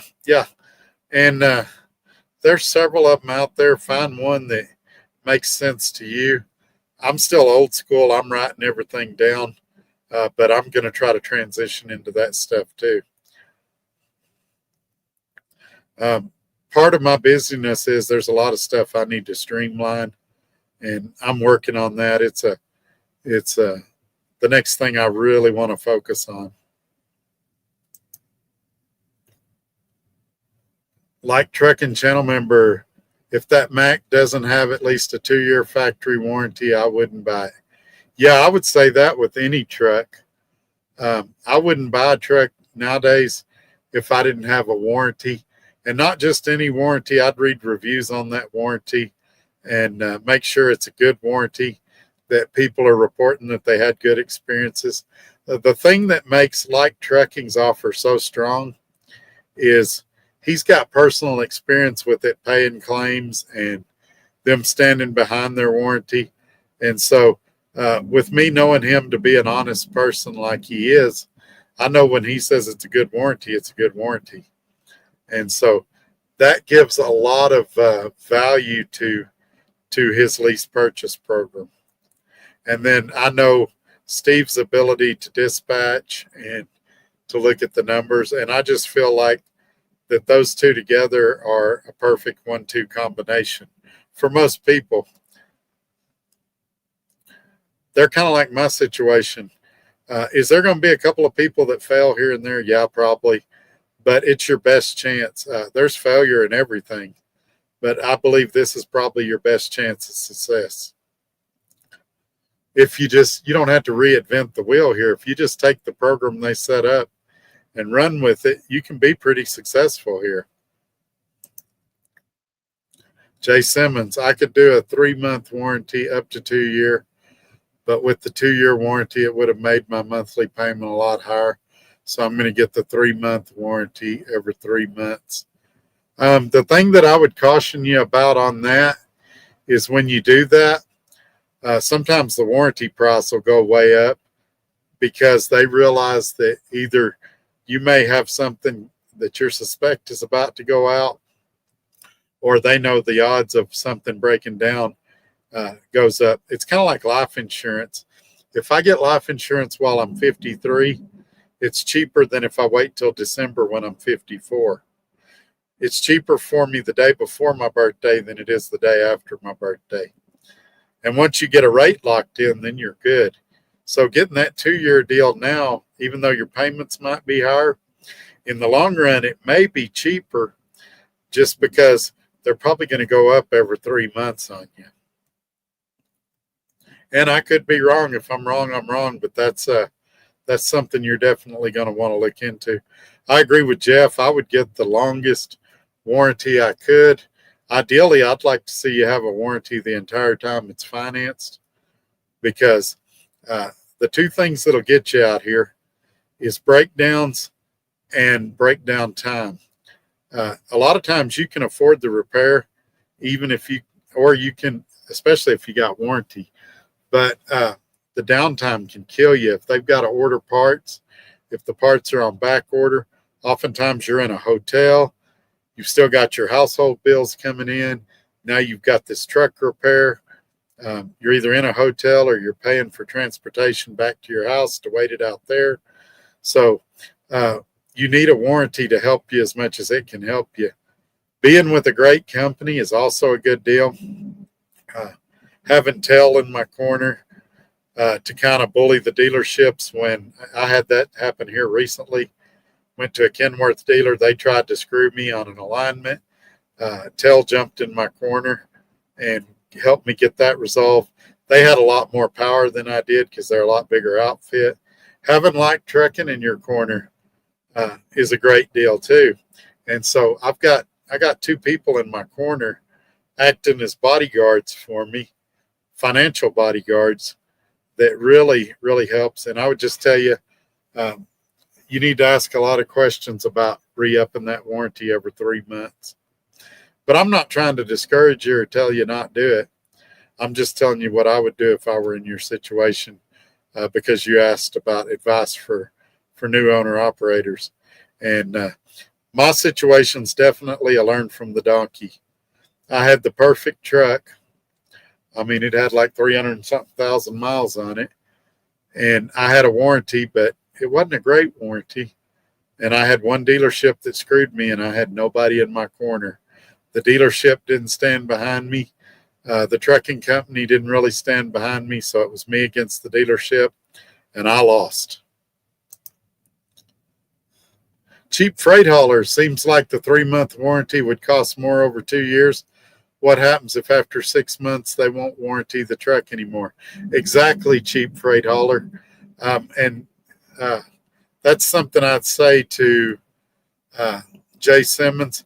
Look what experience is telling you here. You got me, you got Like Trucking, you got cheap freight hauler. We're all singing the same song. We're all saying, be careful. None of us want to discourage you, but we're wanting to protect you. We're asking you to be careful, ask lots of questions. And sometimes cheaper's not better. That's one of the reasons I got my own truck. A lot of these companies and dealerships and warranty companies, and it looks like you're being price conscious as well. They'll try to band-aid stuff or do the cheapest fix all the way. The cheapest tire is not always the best tire. The cheapest repair is not always the best repair. Sometimes, especially with suspension parts, if you're replacing one part, while you're in there, you might as well go ahead and replace the other parts, because it's still part of the same labor. And that way you don't have to go back 3 months and redo it again. So I feel real confident that we're onto something here. And I'm sure that more experience is going to come in and sound off. But I would caution you to be careful. It might be worth that extra $50 or $60 in payment to have the long-term protection. Jay Simmons, that's what I thought too. Originally, me and Mac worked out a deal. They offer that as much as the customer wants. Find out who the warranty company is, Jay Simmons, and email me at todd@truckertodd.net. Or if you got my number, call me. Find out who the warranty company is, and let's do a little research. Again, I promise you, I'm not trying to discourage you, but I would be negligent if I didn't try to protect you too, because I've been through some bad experiences. And if I can save somebody else from going through what I went through, I definitely want to. And ultimately, it's your decision. I'm still going to be your friend. I'm still going to support you, whatever you decide to do. But if I can protect you from a bad decision, I'm going to try to do that. And there's no hard feelings. If you say, Todd, I think you're wrong, this is what I'm going to do. All right, man. I'm still with you. I'm still your friend. Jay Simmons. My plan is to eventually get the 2 to 4 year warranty, luckily. Yeah, what I think you're going to run into, though, is, and I think this is what everybody's trying to tell you, those warranties are based on the mileage of the truck. And as those miles go up, 10,000 a month or whatever, your options are going to narrow. And they might offer you a warranty, but it may be a step down from what you started off with, where if you get the higher tier now, you can have it the whole way through.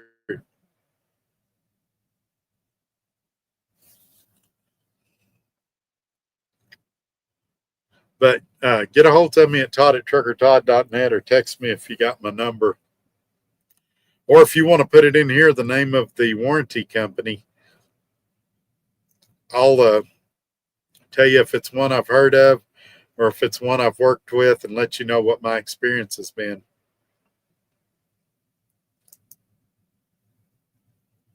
Like trucking 2 and 20 years leased on to, but total of 30 years as an owner operator, including the authority.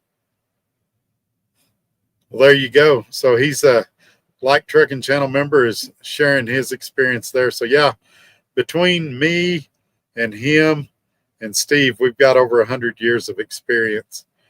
Going back to my coaching analogy, you got 3 coaches in a room with a ton of experience. You know, Vince Lombardi,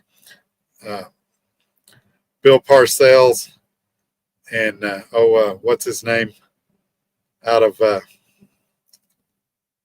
Patriots, Belichick. You got 3 coaches in the room. They might not agree on every coaching scheme, every offensive scheme, but they're all 3 going to give you good advice. And I think that's here too. You might find an area that the 3 of us disagree on from time to time, but I think we're all 3 going to give you good advice. And I think we're all good, all 3 good people with something valuable to share. But I think we're in total agreement on these warranties.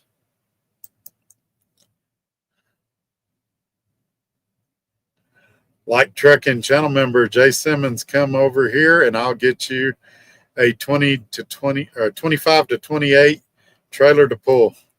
Yeah, and it'll be a nice trailer. I can think of companies that said they'd get me a trailer, and you get there and you get one that barely passes a DOT inspection. Not here. He gets you a good trailer. It's something you're going to be proud to pull, something that's going to last you. You're not going to be in the shop all the time. His trailer selection is excellent. Excellent. And I would say that if he fires me tomorrow morning at 8 o'clock, and technically they can't fire a contractor, if he breaks my contract at 8 o'clock tomorrow morning, I'll still be on here singing how great his trailers are. So, yeah, that's definitely an added benefit. I think some people overlook that, but you make more money when you got better equipment.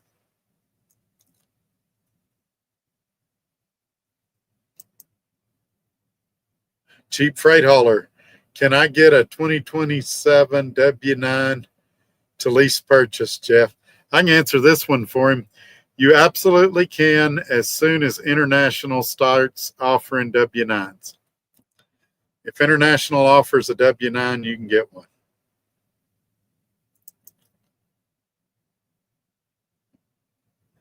Jay Simmons, well, at my company, we run drive-in. Oh, that's cool.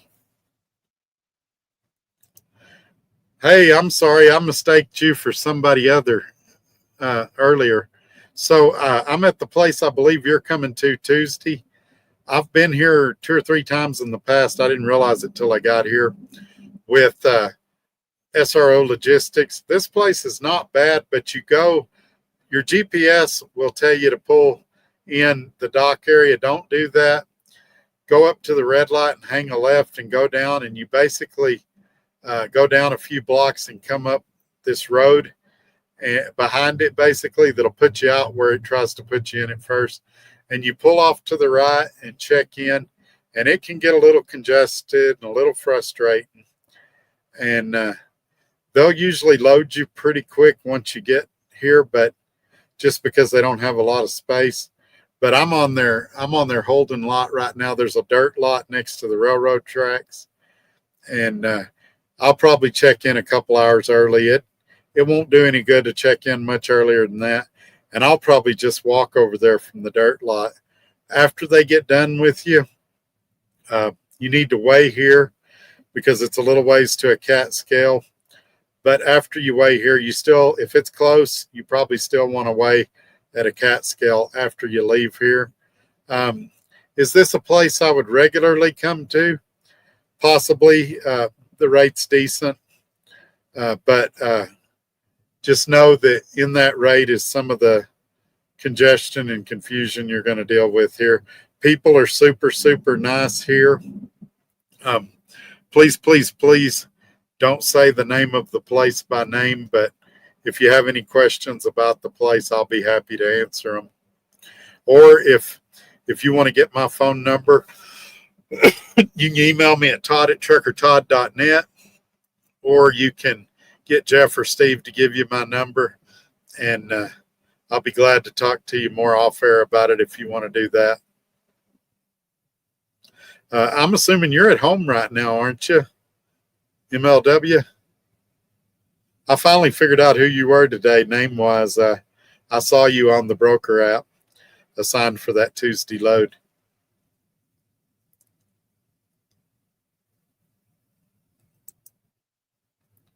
Jay Simmons, I got it made at my company. I got it made at my company. They take excellent care of me. We're a small company. Man, then you're in the gold if you've found a place you're happy. I don't ever try to dissuade anybody from working where they work or try to, pull them away from where they're at. If you're happy where you're at, I'm happy for you. If something changes, then I just hope that this will be a company that's at the forefront of your mind if something changes there, or if it's all of a sudden not what it is now. But that's golden if you work for a company where they take good care of you. Cheap freight hauler flatbeds look like a dry van without the walls and roof. Yeah, they do, but I'll tell you my problem with flatbeds. I'm too fat, old, and clumsy. I would get up there, I'd fall off that trailer, and I'd hurt myself. I'm still building my upper body strength back. I don't know if I could do the tarps and straps tight enough or good enough. Also, extreme heat, extreme winter, I think it'd be tough for me. I like what I'm doing now. I like doing dry van. I don't mind putting straps in the trailer. I've got close to 24 straps under my bunk, so I can strap just about any load. And I have been to some places that wanted 12 or 15 straps, and all of them are ratchet straps, so I can crank them down pretty tight. And so I just, people say all the time, Todd, why don't you do this? Why don't you do that? I'm doing exactly what I want to do at exactly when I wanted to do it, exactly how I wanted to do it. And very few people get to do that in their life. Not much, man. We're just hanging out. I'm answering questions. I knew everybody had a lot of questions about light trucking, and so I'm trying to ask or answer everybody's questions and get the facts out there. But my load doesn't pick up till tomorrow afternoon, so I can go as late as we need to go to get everybody taken care of, and then I can still get a good night's sleep and check in tomorrow. If you get a chance, if you're driving, Go back and catch the replay. Listen to everything. We've covered a lot of ground tonight. I think people are starting to file off and go to bed. We're at about half what we were when the show started, but we still got a lot of comments to go. So I'm going to stay here and get the comments caught up. But so far, the viewership's been great tonight. The comments have been great. The energy's been great. We've got a lot of good information out there. And man, I appreciate y'all being here tonight. This is a pop-up video that nobody knew was coming. And so this is awesome. MLW says, "What's up, Godfather?"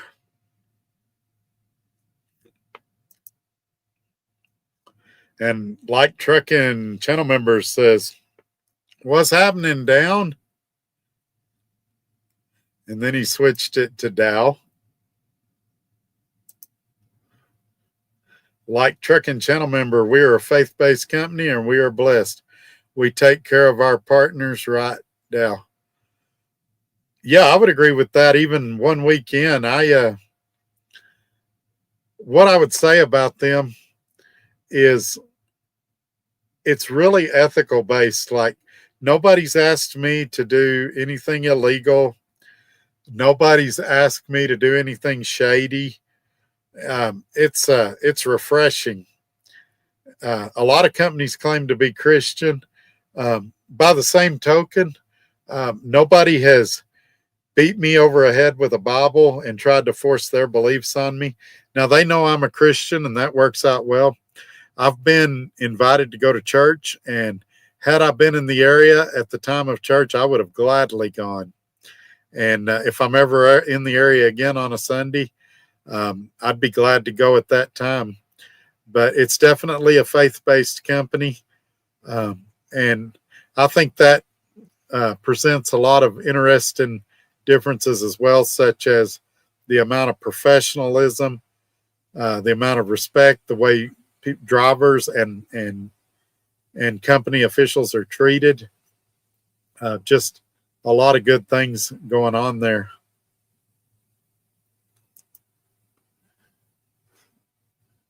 And T-Bone is in here, Trucking with T-Bone. I've just got to know him here lately. He's a good guy. He says, "Look out, the boss man's in here." Yeah, but I'm lucky there too. I was saying the same thing behind his back before he got here as I did when he got here. And I think he knows that he knew when he hired me that I'm going to tell the truth. If it's a soup sandwich, I'm going to tell you it's a soup sandwich. And if it's the best place I've ever worked, I'm going to say that too. And it's too soon to make that call yet, but he's definitely a contender to unseat SRO as the best place I've ever worked. Is it going to be the best place for everybody? I don't know. That's a decision you got to make. Every one of us is looking for something different, but it may turn out, somebody said in the comments they thought it was the best decision I'd ever made, and it may be. It's sure looking that way. It's absolutely looking that way. And I've got probably a dozen examples, and I'm not going to share them all. You don't want to blow them all in your first video. But over time, I'm going to be telling you stories about experiences I've had out here. And obviously, if something happens and they ask me not to talk about it, I'll respect their privacy. I generally don't mention names on here because for example, if me and T-Bone have an experience, I won't call him out by name unless he tells me, "Yeah, Todd, you can mention me." And so I try to respect people's privacy. I'm never going to call out a broker or a shipper or receiver, even in a good way. Well, I'll give you an example. In past videos, I've said I love going to Costco's. I think I've had a lot of good Costco experiences. If my next load goes to Costco and they're the best warehouse ever, I'm not going to call them out by name. I'll say, "Hey, I went to this town and I had a great experience at this distribution center." Because if I don't do that, it seems like maybe it'll infer that I had a bad experience there. But I'll tell you, generally speaking, I really like Costco's. And if it wasn't against one of my rules, nobody's asking me to have that rule. I would be saying a lot of good things about Costco on here. There's some other large distribution retailers that I might not have similar nice things to say about, but I do like Costco in most situations.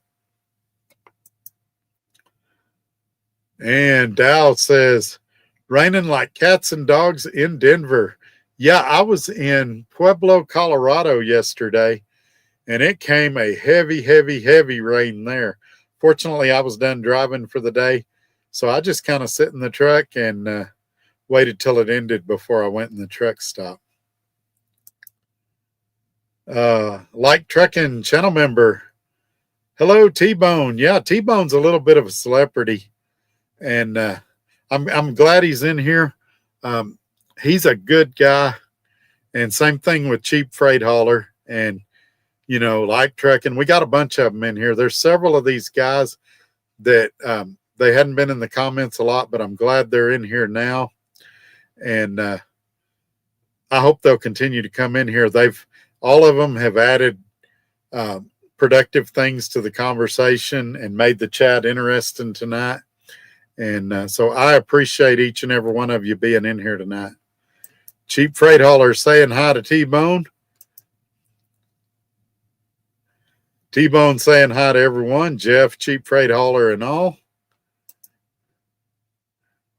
Dow saying I already knew that about the cat scale. It's worth it to me. Yes, sir. A lot of people, and I can remember when cat scale was under $10. So I cringe every time I pay $15.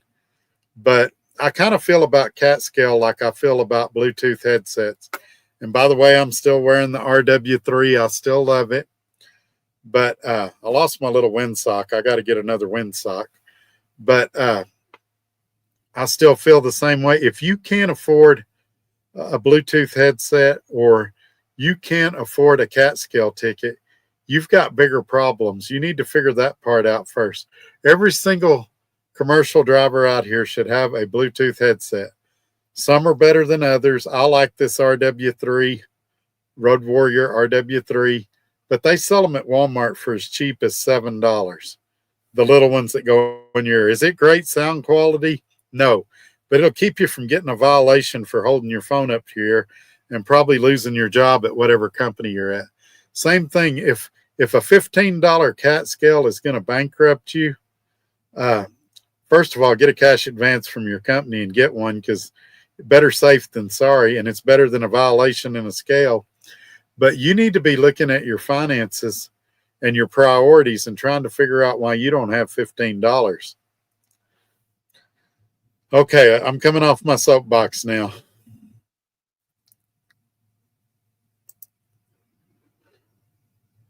Benson Brewer. The first truck I drove was a 1961 Cracker Box day cab. Wow. I think you've got me beat in experience. Now, my dad, a lot of people don't know this, for most of my childhood was a cotton farmer.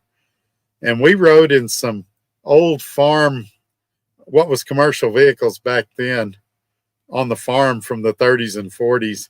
Some of them had like a separate button for the starter on the floor.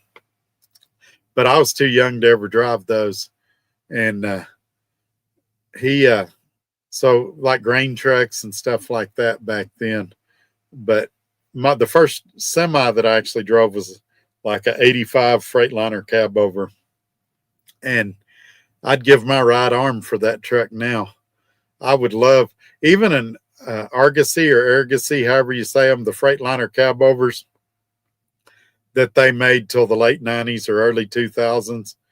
The flat floor ones, I'd love to have one of those even now if I could find one, especially if it would plug into an ELD and I could use it somewhere.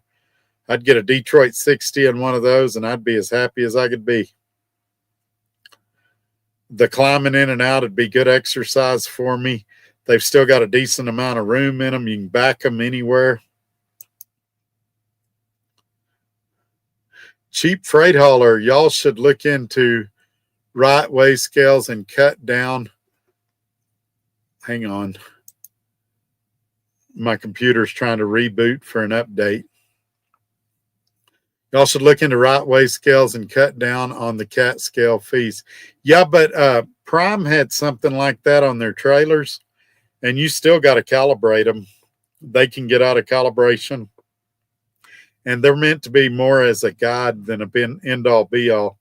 If you get pulled into a scale and you're overweight with a cat scale will either pay your ticket or go to court for you. If you use Wayride or any of those others or Right Way, and you get a ticket, it's on you. And I would recommend, even if you have that, once or twice a month, calibrate it by going to a cat scale. Make sure you got it accurate. Now, in defense of that, they were pretty accurate at Prime most of the time. But I went to a few Prime terminals and they calibrated them. Every time you went in, you'd pull on their scale right there in their fuel island, and they'd weigh it and they'd calibrate it while you were getting diesel, and they were inspecting your equipment. Like Trucking Channel member, I will turn it on for cat scale, anyone that wants it turned on. There you go. I hope I didn't mention something I wasn't supposed to mention. I probably won't use it just because of the fee, but it does simplify your accounting, because then you've got it on your settlement. So maybe it's worth the $1.50 fee or whatever the transaction fee is. I don't know. I may argue with myself the next couple of days about it. But the whole point of that story was not to add work to him. It was to illustrate his open-mindedness and his willingness to listen to driver suggestions and driver opinions. That's all that was meant to do.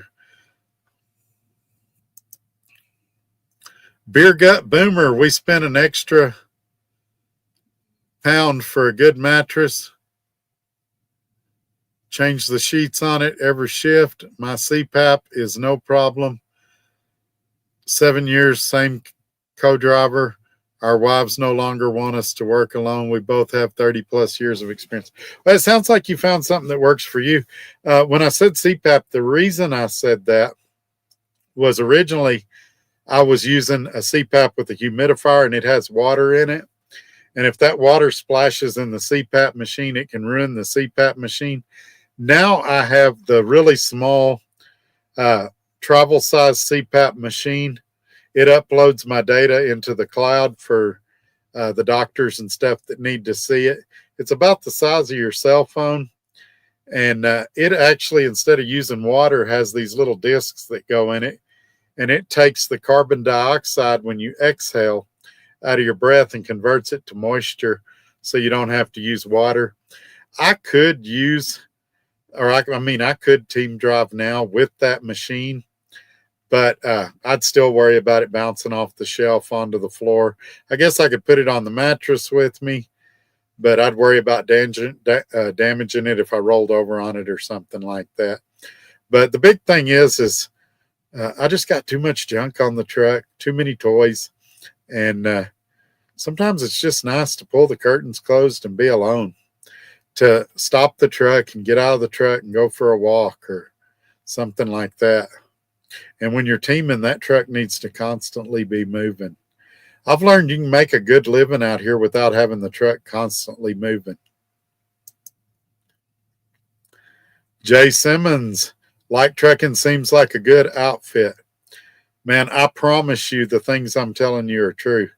I wouldn't say it if it wasn't true. And I've said it too. I haven't called it perfect. I hadn't said it was the best thing ever, even though it's probably the best thing I've ever experienced. But there's some volatility on the spark market. It could go up, it could go down, but there's some volatility at every company where you're working now. All I know is I'm surrounded by good people and I'm happy. And how many truck drivers can honestly say that right now? How many of you at the company you're at right now, you feel like you're surrounded by good people and you have a positive outlook on your future? If you can, then stay where you're at. But if you think they're skimming off the top, if you think your dispatcher is not doing something right, if you think your equipment is shoddy, if you think your safety department is shoddy, All I'm asking you to do is give Like Trucking a look at. Go to his website, give him a call, and make your own decision. But when you finish that, call me and tell me what you thought, good or bad. I like feedback. Well, Todd, I thought you was right about most things, but I think you're wrong about this. Well, Todd, I thought you nailed it. Well, Todd, I thought you was way off on everything. Whatever it is, I want to hear it. Keep it respectful. There's no need for us to name call, but man, I think it'd be great. Dow says, how about a group chat? Let me tell you the problem with the group chat. If there's, let's use round numbers, 25 or 30 drivers here, it's going to be blowing our phones up. Most mornings when I wake up, I get between 30 and 100 text messages and usually 25 to 50 emails. And it varies on phone calls, usually a dozen missed calls. And it would drive me insane. And that's on top of all the brokers and everybody else that's calling. And so, I mean, we can do a group chat if that's what everybody wants. It might be a good way to disperse information, but it just, I might have to turn the notifications off sometime. You wouldn't want to put any critical information in there you needed to get to me. But because sometimes I get overwhelmed. I'll have a family member that will start a group chat, and I usually have to jump out of it pretty quick because there's just so many messages from so many different people.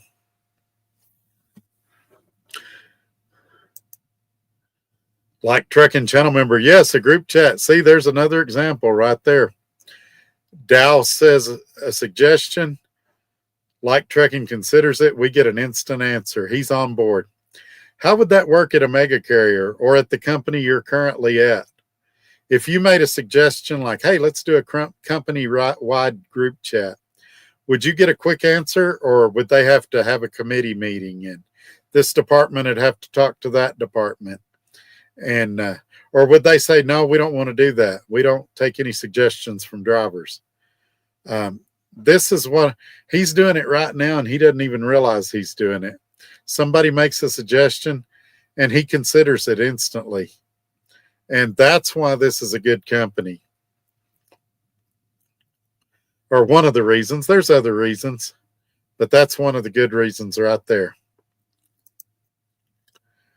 Jay Simmons, I'm going to be leased on to my company that I work at now as an owner-op. Yes, sir. I hope you'll come back in here and share your journey with us. Tell us how it's going, what you like, what you don't like. I hope you'll tell us if the things that are like you thought they'd be, the things that are worse than you thought they'd be. Just like you guys are following my journey along, I want to follow your journey. I want to hear how you did. I want you to get with me on that warranty. Tell me how it's working for you, what your fuel economy's like on the Mac. The reason is people are like, well, Todd, why do you want to know that?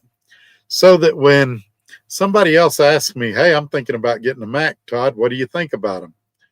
Well, I got a viewer that he bought one, and this was his experience. Hey, Todd, I'm thinking about doing a 3-month warranty and renewing it every 3 months. What do you think about that? Well, I had a viewer that did that, and this was his experience.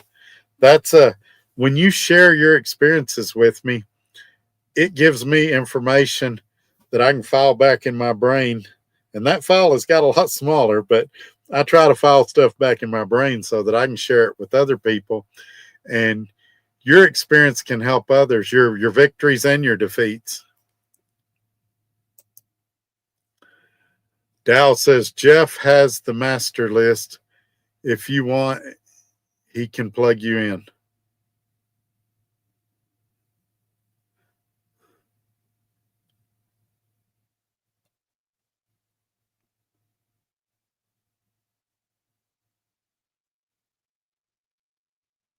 Okay. I think I missed something. Was that intended for me, Dow? Or for Jay Simmons?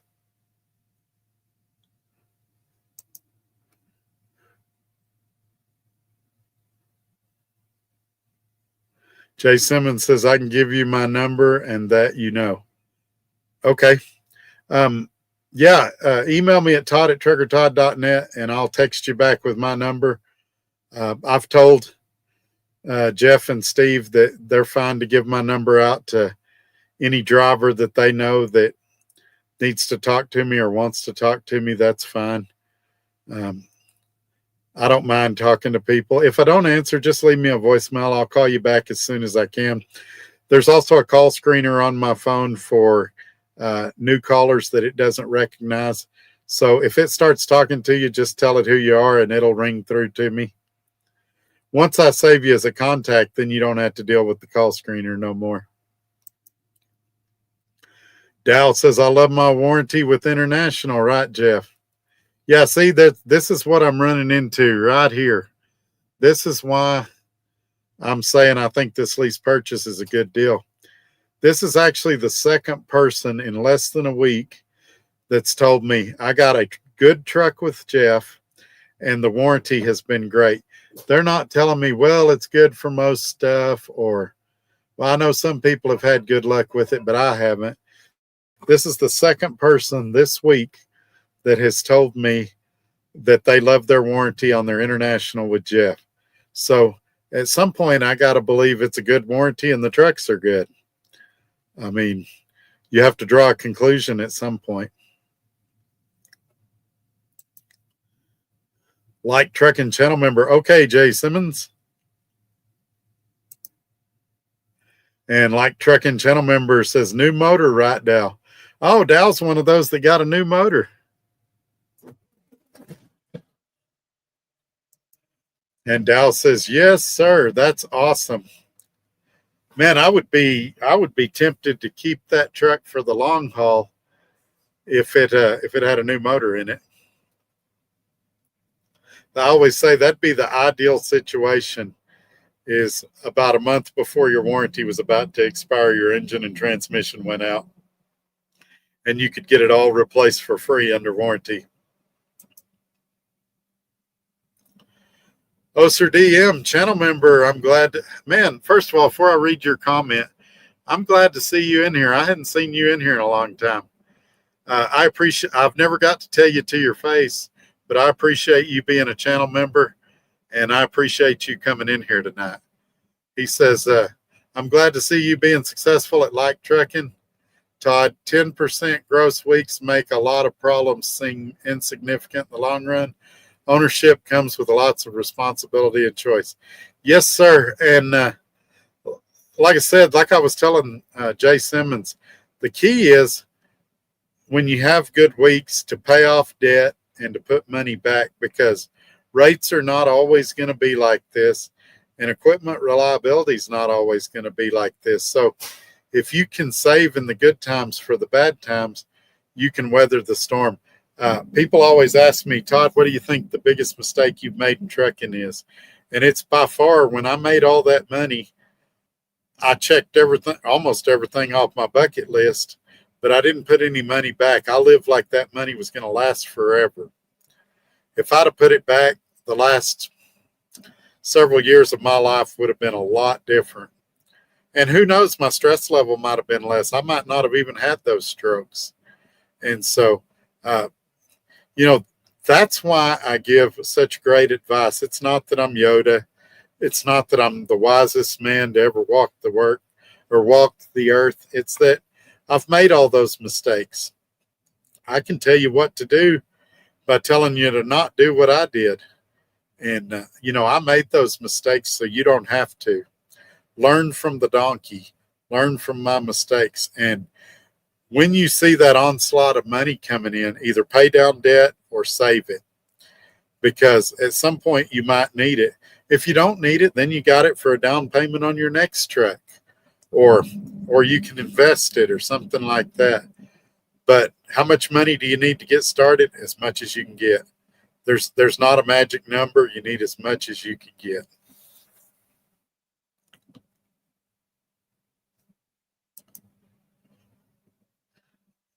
Like Trucking channel member is asking Dow, how much did we pay?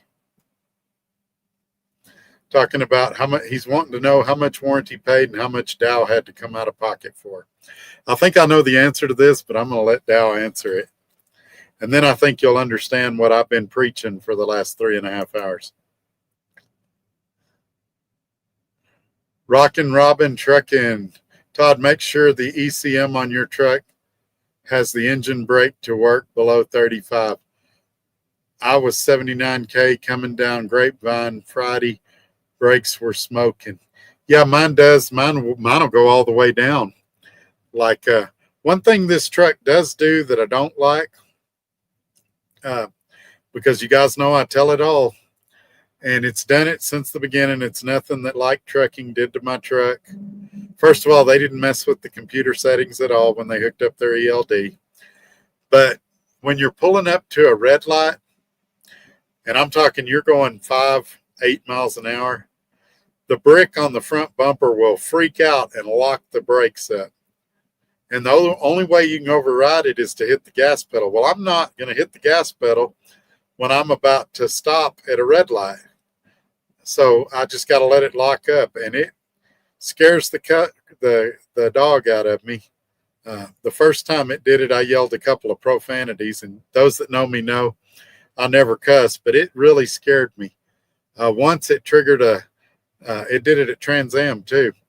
Once it triggered a hard brake, and you can go back and watch the video because Trans Am had motive and it sent you the video, and you can tell I wasn't doing nothing wrong, just the brick freaked out.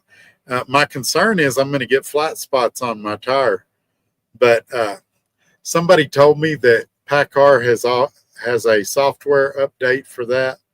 And the next time I'm in a Kenworth dealer, I'm going to ask them to check it for software updates, or who knows, maybe they can adjust the sensitivity on it or something. Like Truckin' says that warranty repairs for that new engine cost Dow $0. That's what I thought. He's got another driver, unless they're one and the same, from the one that told me this earlier this week. That same thing, they got a brand new engine out of the deal. Folks, if you've never had to deal with a warranty claim, I'm going to tell you right now, that's rare, because some of these warranties will say, yeah, we cover the engine, but we don't cover the filters. We don't cover the oil. We don't cover the gaskets. And so you might still owe a couple of $1,000, even though the warranty paid for the engine. For him to say that this driver paid $0, potentially two drivers paid $0, speaks volumes about the warranty company and about Like Truckin' for selecting this warranty company. They were looking out for their drivers, and let's be honest, they were looking out for the company as well when they selected this warranty. But that's what he's figured out. He doesn't have to screw the driver to benefit, and the driver doesn't have to screw him to benefit. There's companies I could name right now, I'm not going to, where the only way you're going to make money there is if you are a little crooked, if you kind of stick it to the company. And there's companies that their whole deal is ripping off drivers. And he's figured out he doesn't have to be either one of those companies. He can work with integrity. He can treat his drivers fair. And both sides are going to make money. He's going to do well. His drivers are going to do well. Some of his drivers are doing really, really, really well. And I know that I'll never catch them. And that's okay. I've never been in a competition with anybody else. I'm in a competition with myself. I try to outperform me. Can I do better this month than I did last month? Can I do better this year than I did last year? If I'm happy with me, that's all that matters. And hopefully in doing that, the company is happy with me as well.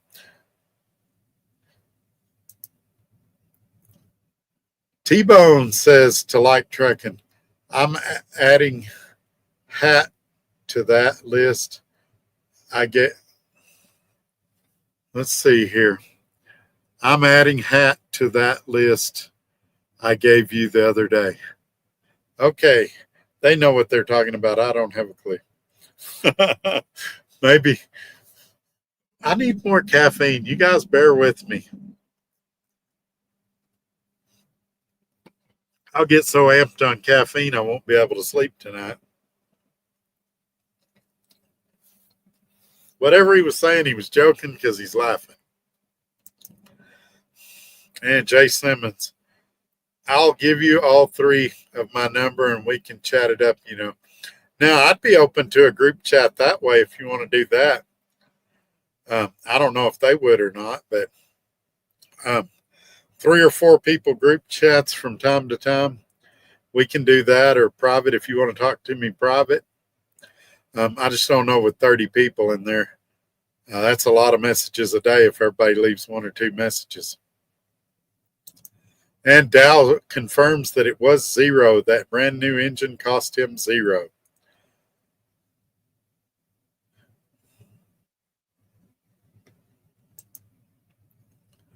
Like Trucking channel member, if it's not factory warranty, forget it.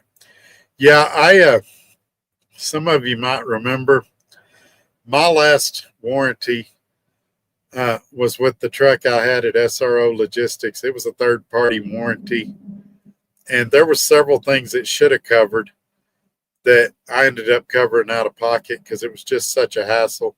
And they made it a hassle hoping you wouldn't use it, allegedly, in my opinion.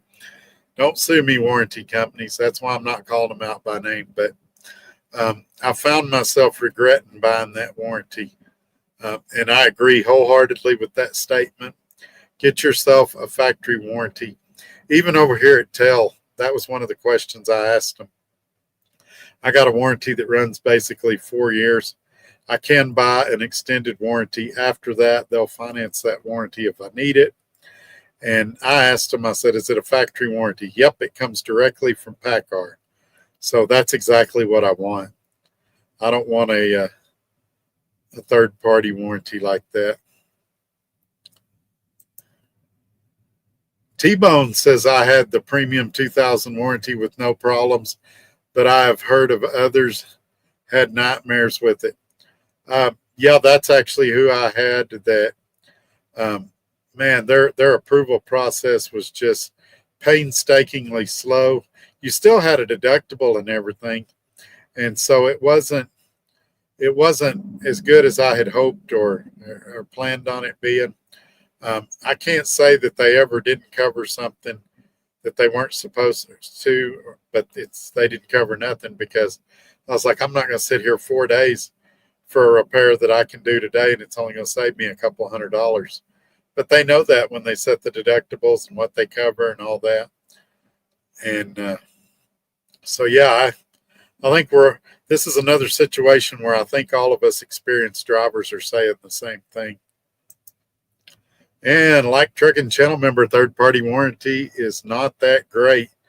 Yeah, you know, I always said a warranty is as good as the paper it's written on. You need to read any warranty before you buy it. Very, very careful because the devil's in the details.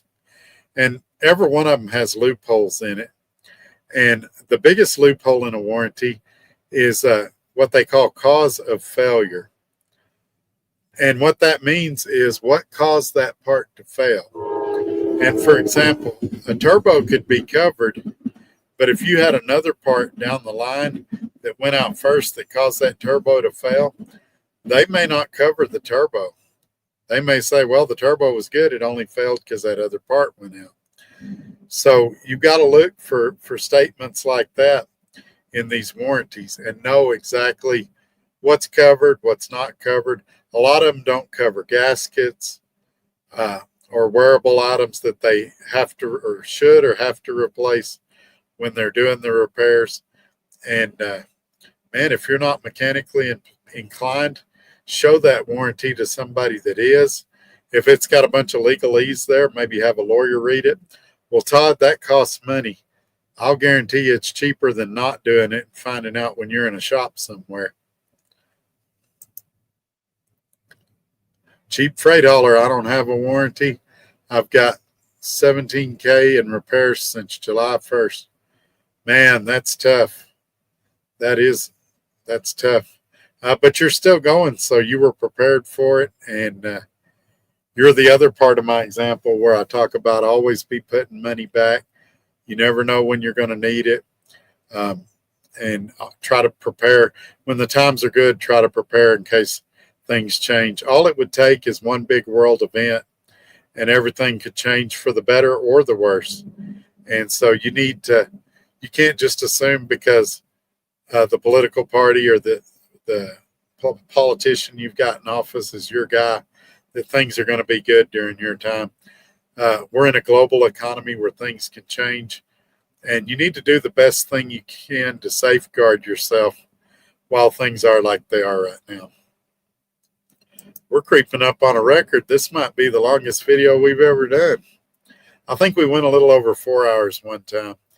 But I don't even know if I'll be through the comments that quick. That's after spending $30K on a trailer in June. Man, Cheap Freight Hauler said that, by the way. Well, Cheap Freight Hauler, it sounds like you got some money. If you're interested in investing in a small West Texas trucking company, let me know. Todd at truckertodd.net. For just 26 cents a day, you can support a starving truck driver. Or $19.95 a month. We'll come up with a number that works for everybody. Dow says, can't wait until I get that S13 engine. Yeah, the first time I heard of an S13 engine is embarrassingly on the Like Trucking channel the other day. I'm going to have to learn about that. I hear that they are ridiculously fuel efficient and that they're really good engines. So I'm curious about that now. Cheap Freight Hauler, and that's after buying 14 tires in May. Because you had to do I'm with you. You had to do some on your trailer too. Man, that cost $1 or $2.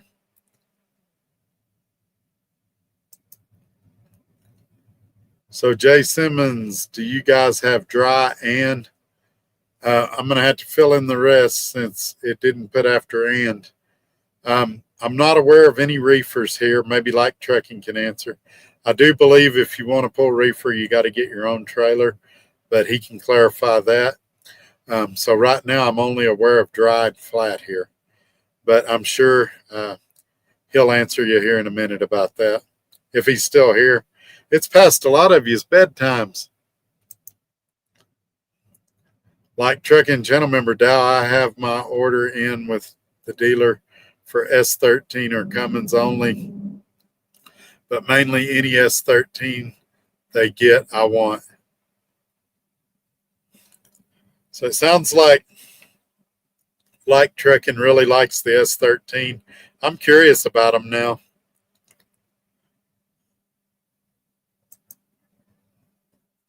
Cheap Freight Hauler.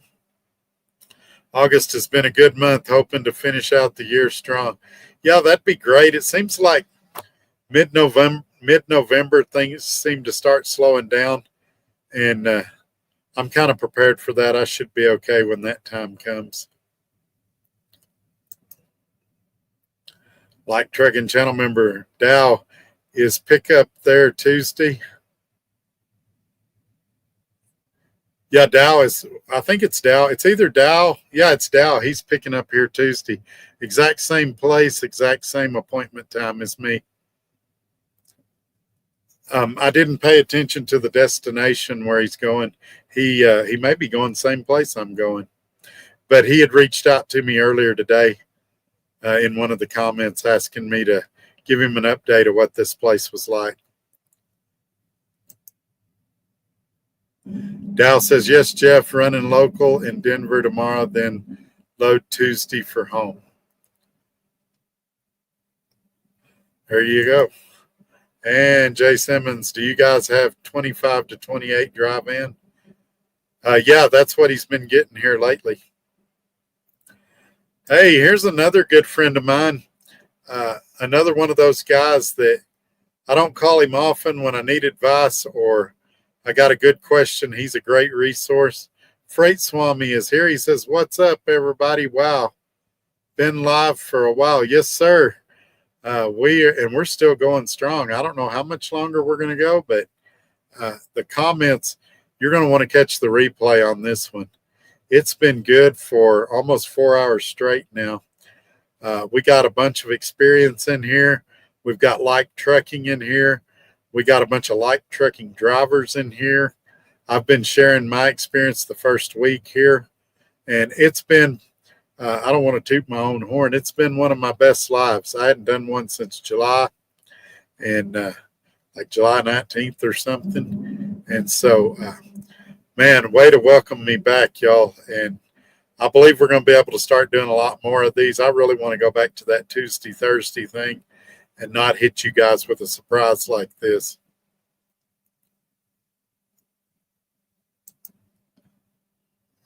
And Dow says that he sent the rate con for tomorrow's load. Yeah, it also shows on the broker app, and it has him assigned as the driver. Like Trucking Channel member Jay Simmons, I have access to as many new trailers that I need sitting on the ground ready to go. Yes, he does. And it's in close proximity to his terminal, so he can get them pretty quick too, usually. Dow says that load empties 2 miles from my house. Yeah, that's great. You can't ask for a better load than that. Jay Simmons says, okay, thanks. Sorry, folks, I'm trying to catch up. I'm currently running about 40 minutes behind, so it's going to take me a second, but I'm trying to catch up. Dow says it definitely just feels different here for sure. It's called appreciation. Yeah, and I would say mutual respect. I mentioned this in the very first video I did about light trucking. Jeff and Steve both, but really I've noticed it in Jeff. He has a great way of teaching without talking down to you. And that's something that very few people can do. And I'll give you an example for this too. When we were removing the decals on my truck and getting ready to put the light trucking stickers on, I tried to do a couple of stickers, and my way was taking a long time, and it wasn't working very well. And he showed me a way to peel the stickers a lot quicker, and he did it without being condescending or talking down to me or nothing like that. And so I would add mutual respect in there. You know, and same way when I call him, I talk to him right. I don't come in with attitude. And so there's a lot of things about here that are refreshing. Some of them have escaped my mind until something like this happens. One of you puts a comment and I think of another story I want to share or something like that. But some of you have been at companies like that, but most of you have no idea what you're missing. Jay Simmons, speaking of which, do y'all have a website and everything? Yep, liketrucking.com. Freight Swami, I got $2.96 a mile out of Golden, Colorado on Friday, just delivered to Russellville, Kentucky. Man, that's pretty good out of there. Was it a beer? I'm assuming it was a beer load unless you got lucky and got something weird out of there. That's about as good as it gets out of Golden, though. You did a great job negotiating. Dow says public service announcement. Petro in Loveland, Colorado has no showers or water. Head 2 exits south to the lefts. There you go. Appreciate you sharing that. Kevin Snipes, here's another great guy. Channel member. Todd, I'm glad to see you've landed with light trucking. Jeffrey Like is a stand-up guy. Good luck. Thanks, my friend. I'm glad to see you in here tonight, too. Thank you. Hey, we got to skip ahead a little. I'm sorry. I just saw that. We'll come back to the comments. Marine 644 just became a channel member tonight. Man, thank you. That makes 2 tonight that I know of so far. you're now going to get access to early content, and you're going to get a shout out in at the start of the live. So thank you so much for being in here, for becoming a channel member. You also get a badge that'll change over time the longer you're a channel member. And we're still working on merch. At some point, we're going to have where guys that have been a channel member for over 6 months, they're going to get some merch. And then we're eventually going to have a store where you can buy stuff as well. So there's going to be a lot of stuff coming. And I want to thank you for becoming a channel member and joining us on the ride. I'm going to try to get back where I was.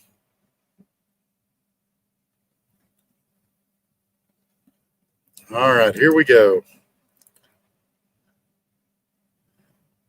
Marine says, do you have your new truck yet? Yeah, I've got a 2027 Kenworth T680 that I got from Tell about 3 months ago. And it'll be going with me everywhere I go. But yeah, I've enjoyed the truck. We've talked about it a little bit tonight in this video, but we've spent a lot of time talking about Like Trucking tonight and what they offer and their lease purchase program, just because I've been getting so many questions about it, and everybody's like, can you make a video about this? Can you make a video about that? And this is the fastest, easiest way to answer everybody's questions and get everybody kind of up to speed. Some people thought I turned in my Tell truck and got a Like lease purchase truck, and I did not. I'm still continuing in this one. But I've looked at his program, and I don't find any fault in it. I don't see anything wrong with it. It looks like it's set up. He looks like he wrote it and set it up to give you a title. And it doesn't look like he wrote it so he could starve you out the last 6 months. It doesn't look like he put a huge balloon payment at the end so you'd never be able to buy it. Matter of fact, I don't think there's any balloon payment at the end. He can clarify. But it looks like a really, really solid deal. Marine says, Swift does a group chat. I would like to see how that works with as many drivers as they got. Is it by terminal or fleet manager, or how do they break that down? Hey, we got somebody else in here tonight. Double A Trucking says hello. Hello, thank you for being here tonight. Double A Trucking, how do you like the new company compared to Trans Am? So, there's some differences. It's going to sound like I'm tooting my own horn, and I'm trying not to. One of the big differences is I'm paid after every trip. Planning and dispatch is miles ahead here because I've got a say in it. I've got a hand in it. I've got other people in my corner helping me. So that's the biggest thing. When I go home, I hadn't gone home yet since I started it Like, but when I go home, I don't have to drive all that excess deadhead to get rid of my trailer, things like that. I'm pulling a lot nicer trailers here, if we're going to be totally honest. I'm treated, and this is going to sound bad. I'm not saying Trans Am treated me bad. I've still got a lot of friends over there. They treated me very well, but I think I'm treated with more respect and better here. I've definitely got a lot of people in my corner here. Having said that, I don't have any ill will to Trans Am. They, in a few months, when they get some good dispatch back in there and they get their planning figured out, they might be all right. But we're talking about contract work where your dispatch versus the spot market. And I like the challenge of the spot market. Whether I make more money or not, it's really kind of irrelevant. I like the challenge. I like negotiating and all of that. I like being the captain of my ship and all of that. So mostly I would say that while Trans Am was good to me, while I like the owner, I like the company, I'm a little happier. That's not true. I'm a lot happier here, and my stress level's a lot less. Just because I know what's going on and the planning is better. And if that's because of me, great. If that's because of Jeff, great. If that's because of Steve, great. but I think it's probably a combination of all three of us, if we're going to be perfectly honest. Nobody does it all by themselves. Truth be known. Freight Swami, I think we all make that mistake with money. Yeah, without a doubt. I probably blew, I don't even want to say a number, but a lot. I bought that police car. I bought that Corvette. I did, I'm not going to tell you how much, a significant amount of work to that F-150, getting it lifted, putting a sound system in it, and all of that. I made a lot of bad decisions, and there's nobody to blame for that but me. Now, I've checked a lot of things off my bucket list. There's Dean Martin used to say you only live once, but if you live like I have, once is enough. That's true. I've been there, done that. So now I can go back and do what I should have done the first time.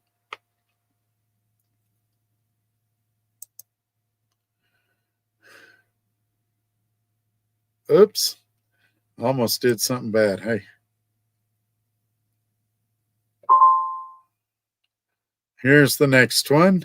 Jay Simmons. Yeah, buddy, I remember when you had them strokes. I prayed for you. I've been watching you since you had a Volvo. Yeah, that's that truck I bought for cash from one of my viewers. And I probably shouldn't have bought that truck. I probably should have stayed in that Swift truck at Swift. Or if I bought it, I should have probably leased it on to Swift. I had a good thing going there.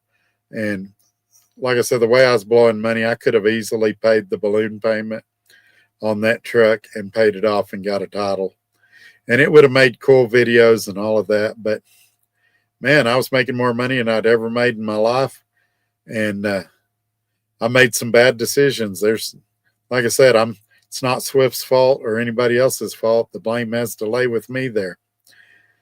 And as a result of that, that led to other decisions down the line. Some of them were better than others. But I think right now I'm in the best shape I've ever been in a lot of ways. Jay Simmons, and when you were at Dart Transit. Wow, now that is going back. So those that don't know, I worked for Dart a long time ago. Well, twice, actually. I worked for them till 2008, and then I got laid off, and they said, we'll hire you back when the economy improves. So I went to Pilgrim's Pride for 13 months, and they called me, said, hey, Todd, we'd love to have you come back. And I came back and did another year or so there before I went to Swift. Dart will always have a special place in my heart. I did very well there as well, but the Orens sold the company. It's now owned by a private equity company out of San Francisco, and it's not the same company as it was in the times that I worked there. People often ask me, am I ever going back there? And probably not. I think that ship has sailed, but I really don't have a dog in that fight no more now that the Orens are out. That family is a great family. I always wanted to meet Don Oren, and it doesn't look like that opportunity is ever going to happen. But if I ever met him, I would just thank him. A lot of what I'm doing now was a direct result from that company and the opportunities they gave me. For those that don't know, the first load board I ever did was at Roadrunner, and I did terminal to terminal LTL. But when I wanted to go to Lubbock for home time, they gave me access to a load board with a company out of Florida. And so I worked with a broker there. He taught me kind of the ins and outs of the load board. Well, then Swift got their load board they were beta testing, and they reached out to me about coming over and beta testing their load board because they knew I had load board experience. Well, I went over there and did that. Or actually, wait, no, I'm telling the story wrong. I was at Dart first. Dart was starting the OPI board, and because I had done load board with Roadrunner, they put me on that OPI board, which upset a ton of people. Why does Todd get to be on it? Is it because of his YouTube channel? No, he's got,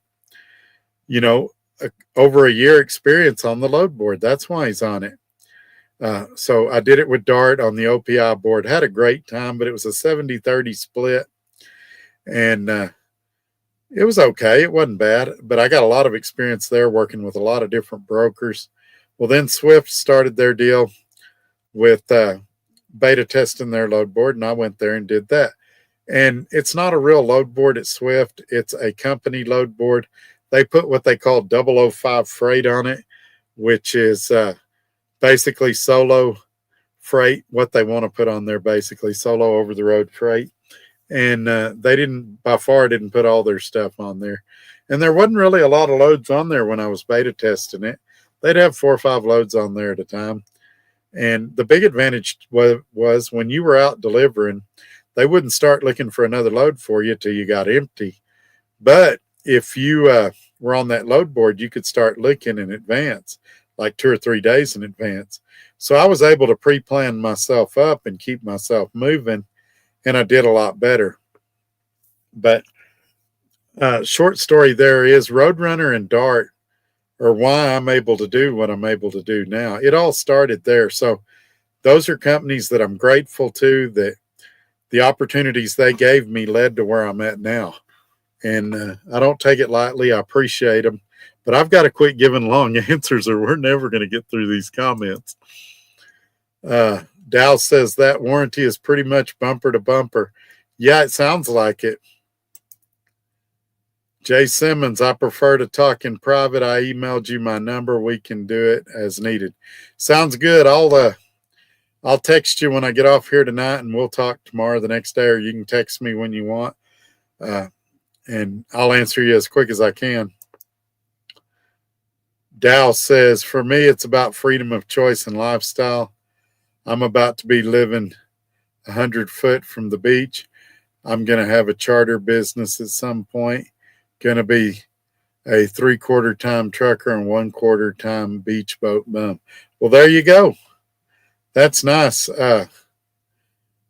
Yeah, it's good that you've got a plan and a roadmap to how you get there. You know, planning retirement and all of that is no different than trip planning. You've got to figure out where you want to go, and then you got to make a plan of how you want to get there. And it sounds like Dow's done that. He knows where he wants to go, and he's got a plan for how he's going to get there. Jay Simmons, I prefer to talk to you in private. I emailed you my number. We can talk anytime. All right, good deal. Yeah, it sent that message twice for some reason. All right, Freight Swami, he says, good night, everyone. Be safe, everyone. Yep. Appreciate that, man. Have a good night. Holler at me sometime. When we get to the end of these comments, we're probably going to wrap this up. I think we lost LinkedIn. I don't know if it's because we went too long or they're having issues, but hopefully they'll come over to YouTube or somewhere else we're streaming where we're simulcasting and watch us tonight. Jay Simmons, good night, my friend, and everyone be safe. All right, man, have a good night. Okay, Dow corrected me. The balloon payment at the end of a light trucking lease is $1. There you go. Dow says Steve is the man. His guiding and work ethic is second to none. Yeah, he's a good dude. I knew him prior to coming to work here, not real well, but had met him before, and I said all along he's a good guy. I went to dinner with him one night. We had a good conversation, and he gave me some advice about YouTube that I still remember to this day. Dow says, same as Jeff. They are literally a phone call away, day or night. Yeah, this morning, Sunday morning, Jeff and I were talking about a situation, and he was helping me get it resolved. How many companies or company owners can you get on a Sunday morning on the phone? Smaller Holler, here's another guy I hadn't seen in a while. Channel member. Dude, it's good to see you in here again. My truck broke down last month, 2 days before my factory warranty expired. Ended up getting a new DEF dose in a brand new 1 box, all under warranty. I need to look at an extended warranty on this. Yeah, that saved you several $1,000s. Sorry, I got to get another drink. I'm losing my voice.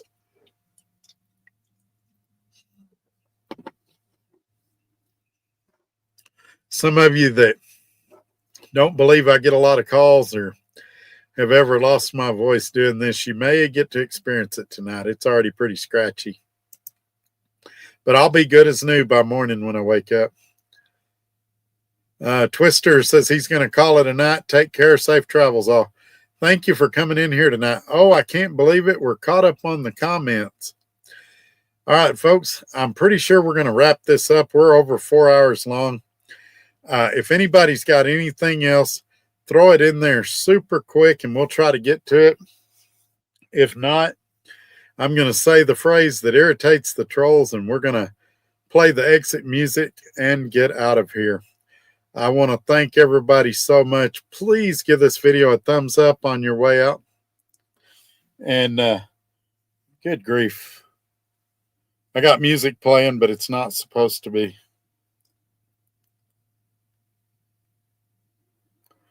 I don't know which phone it is.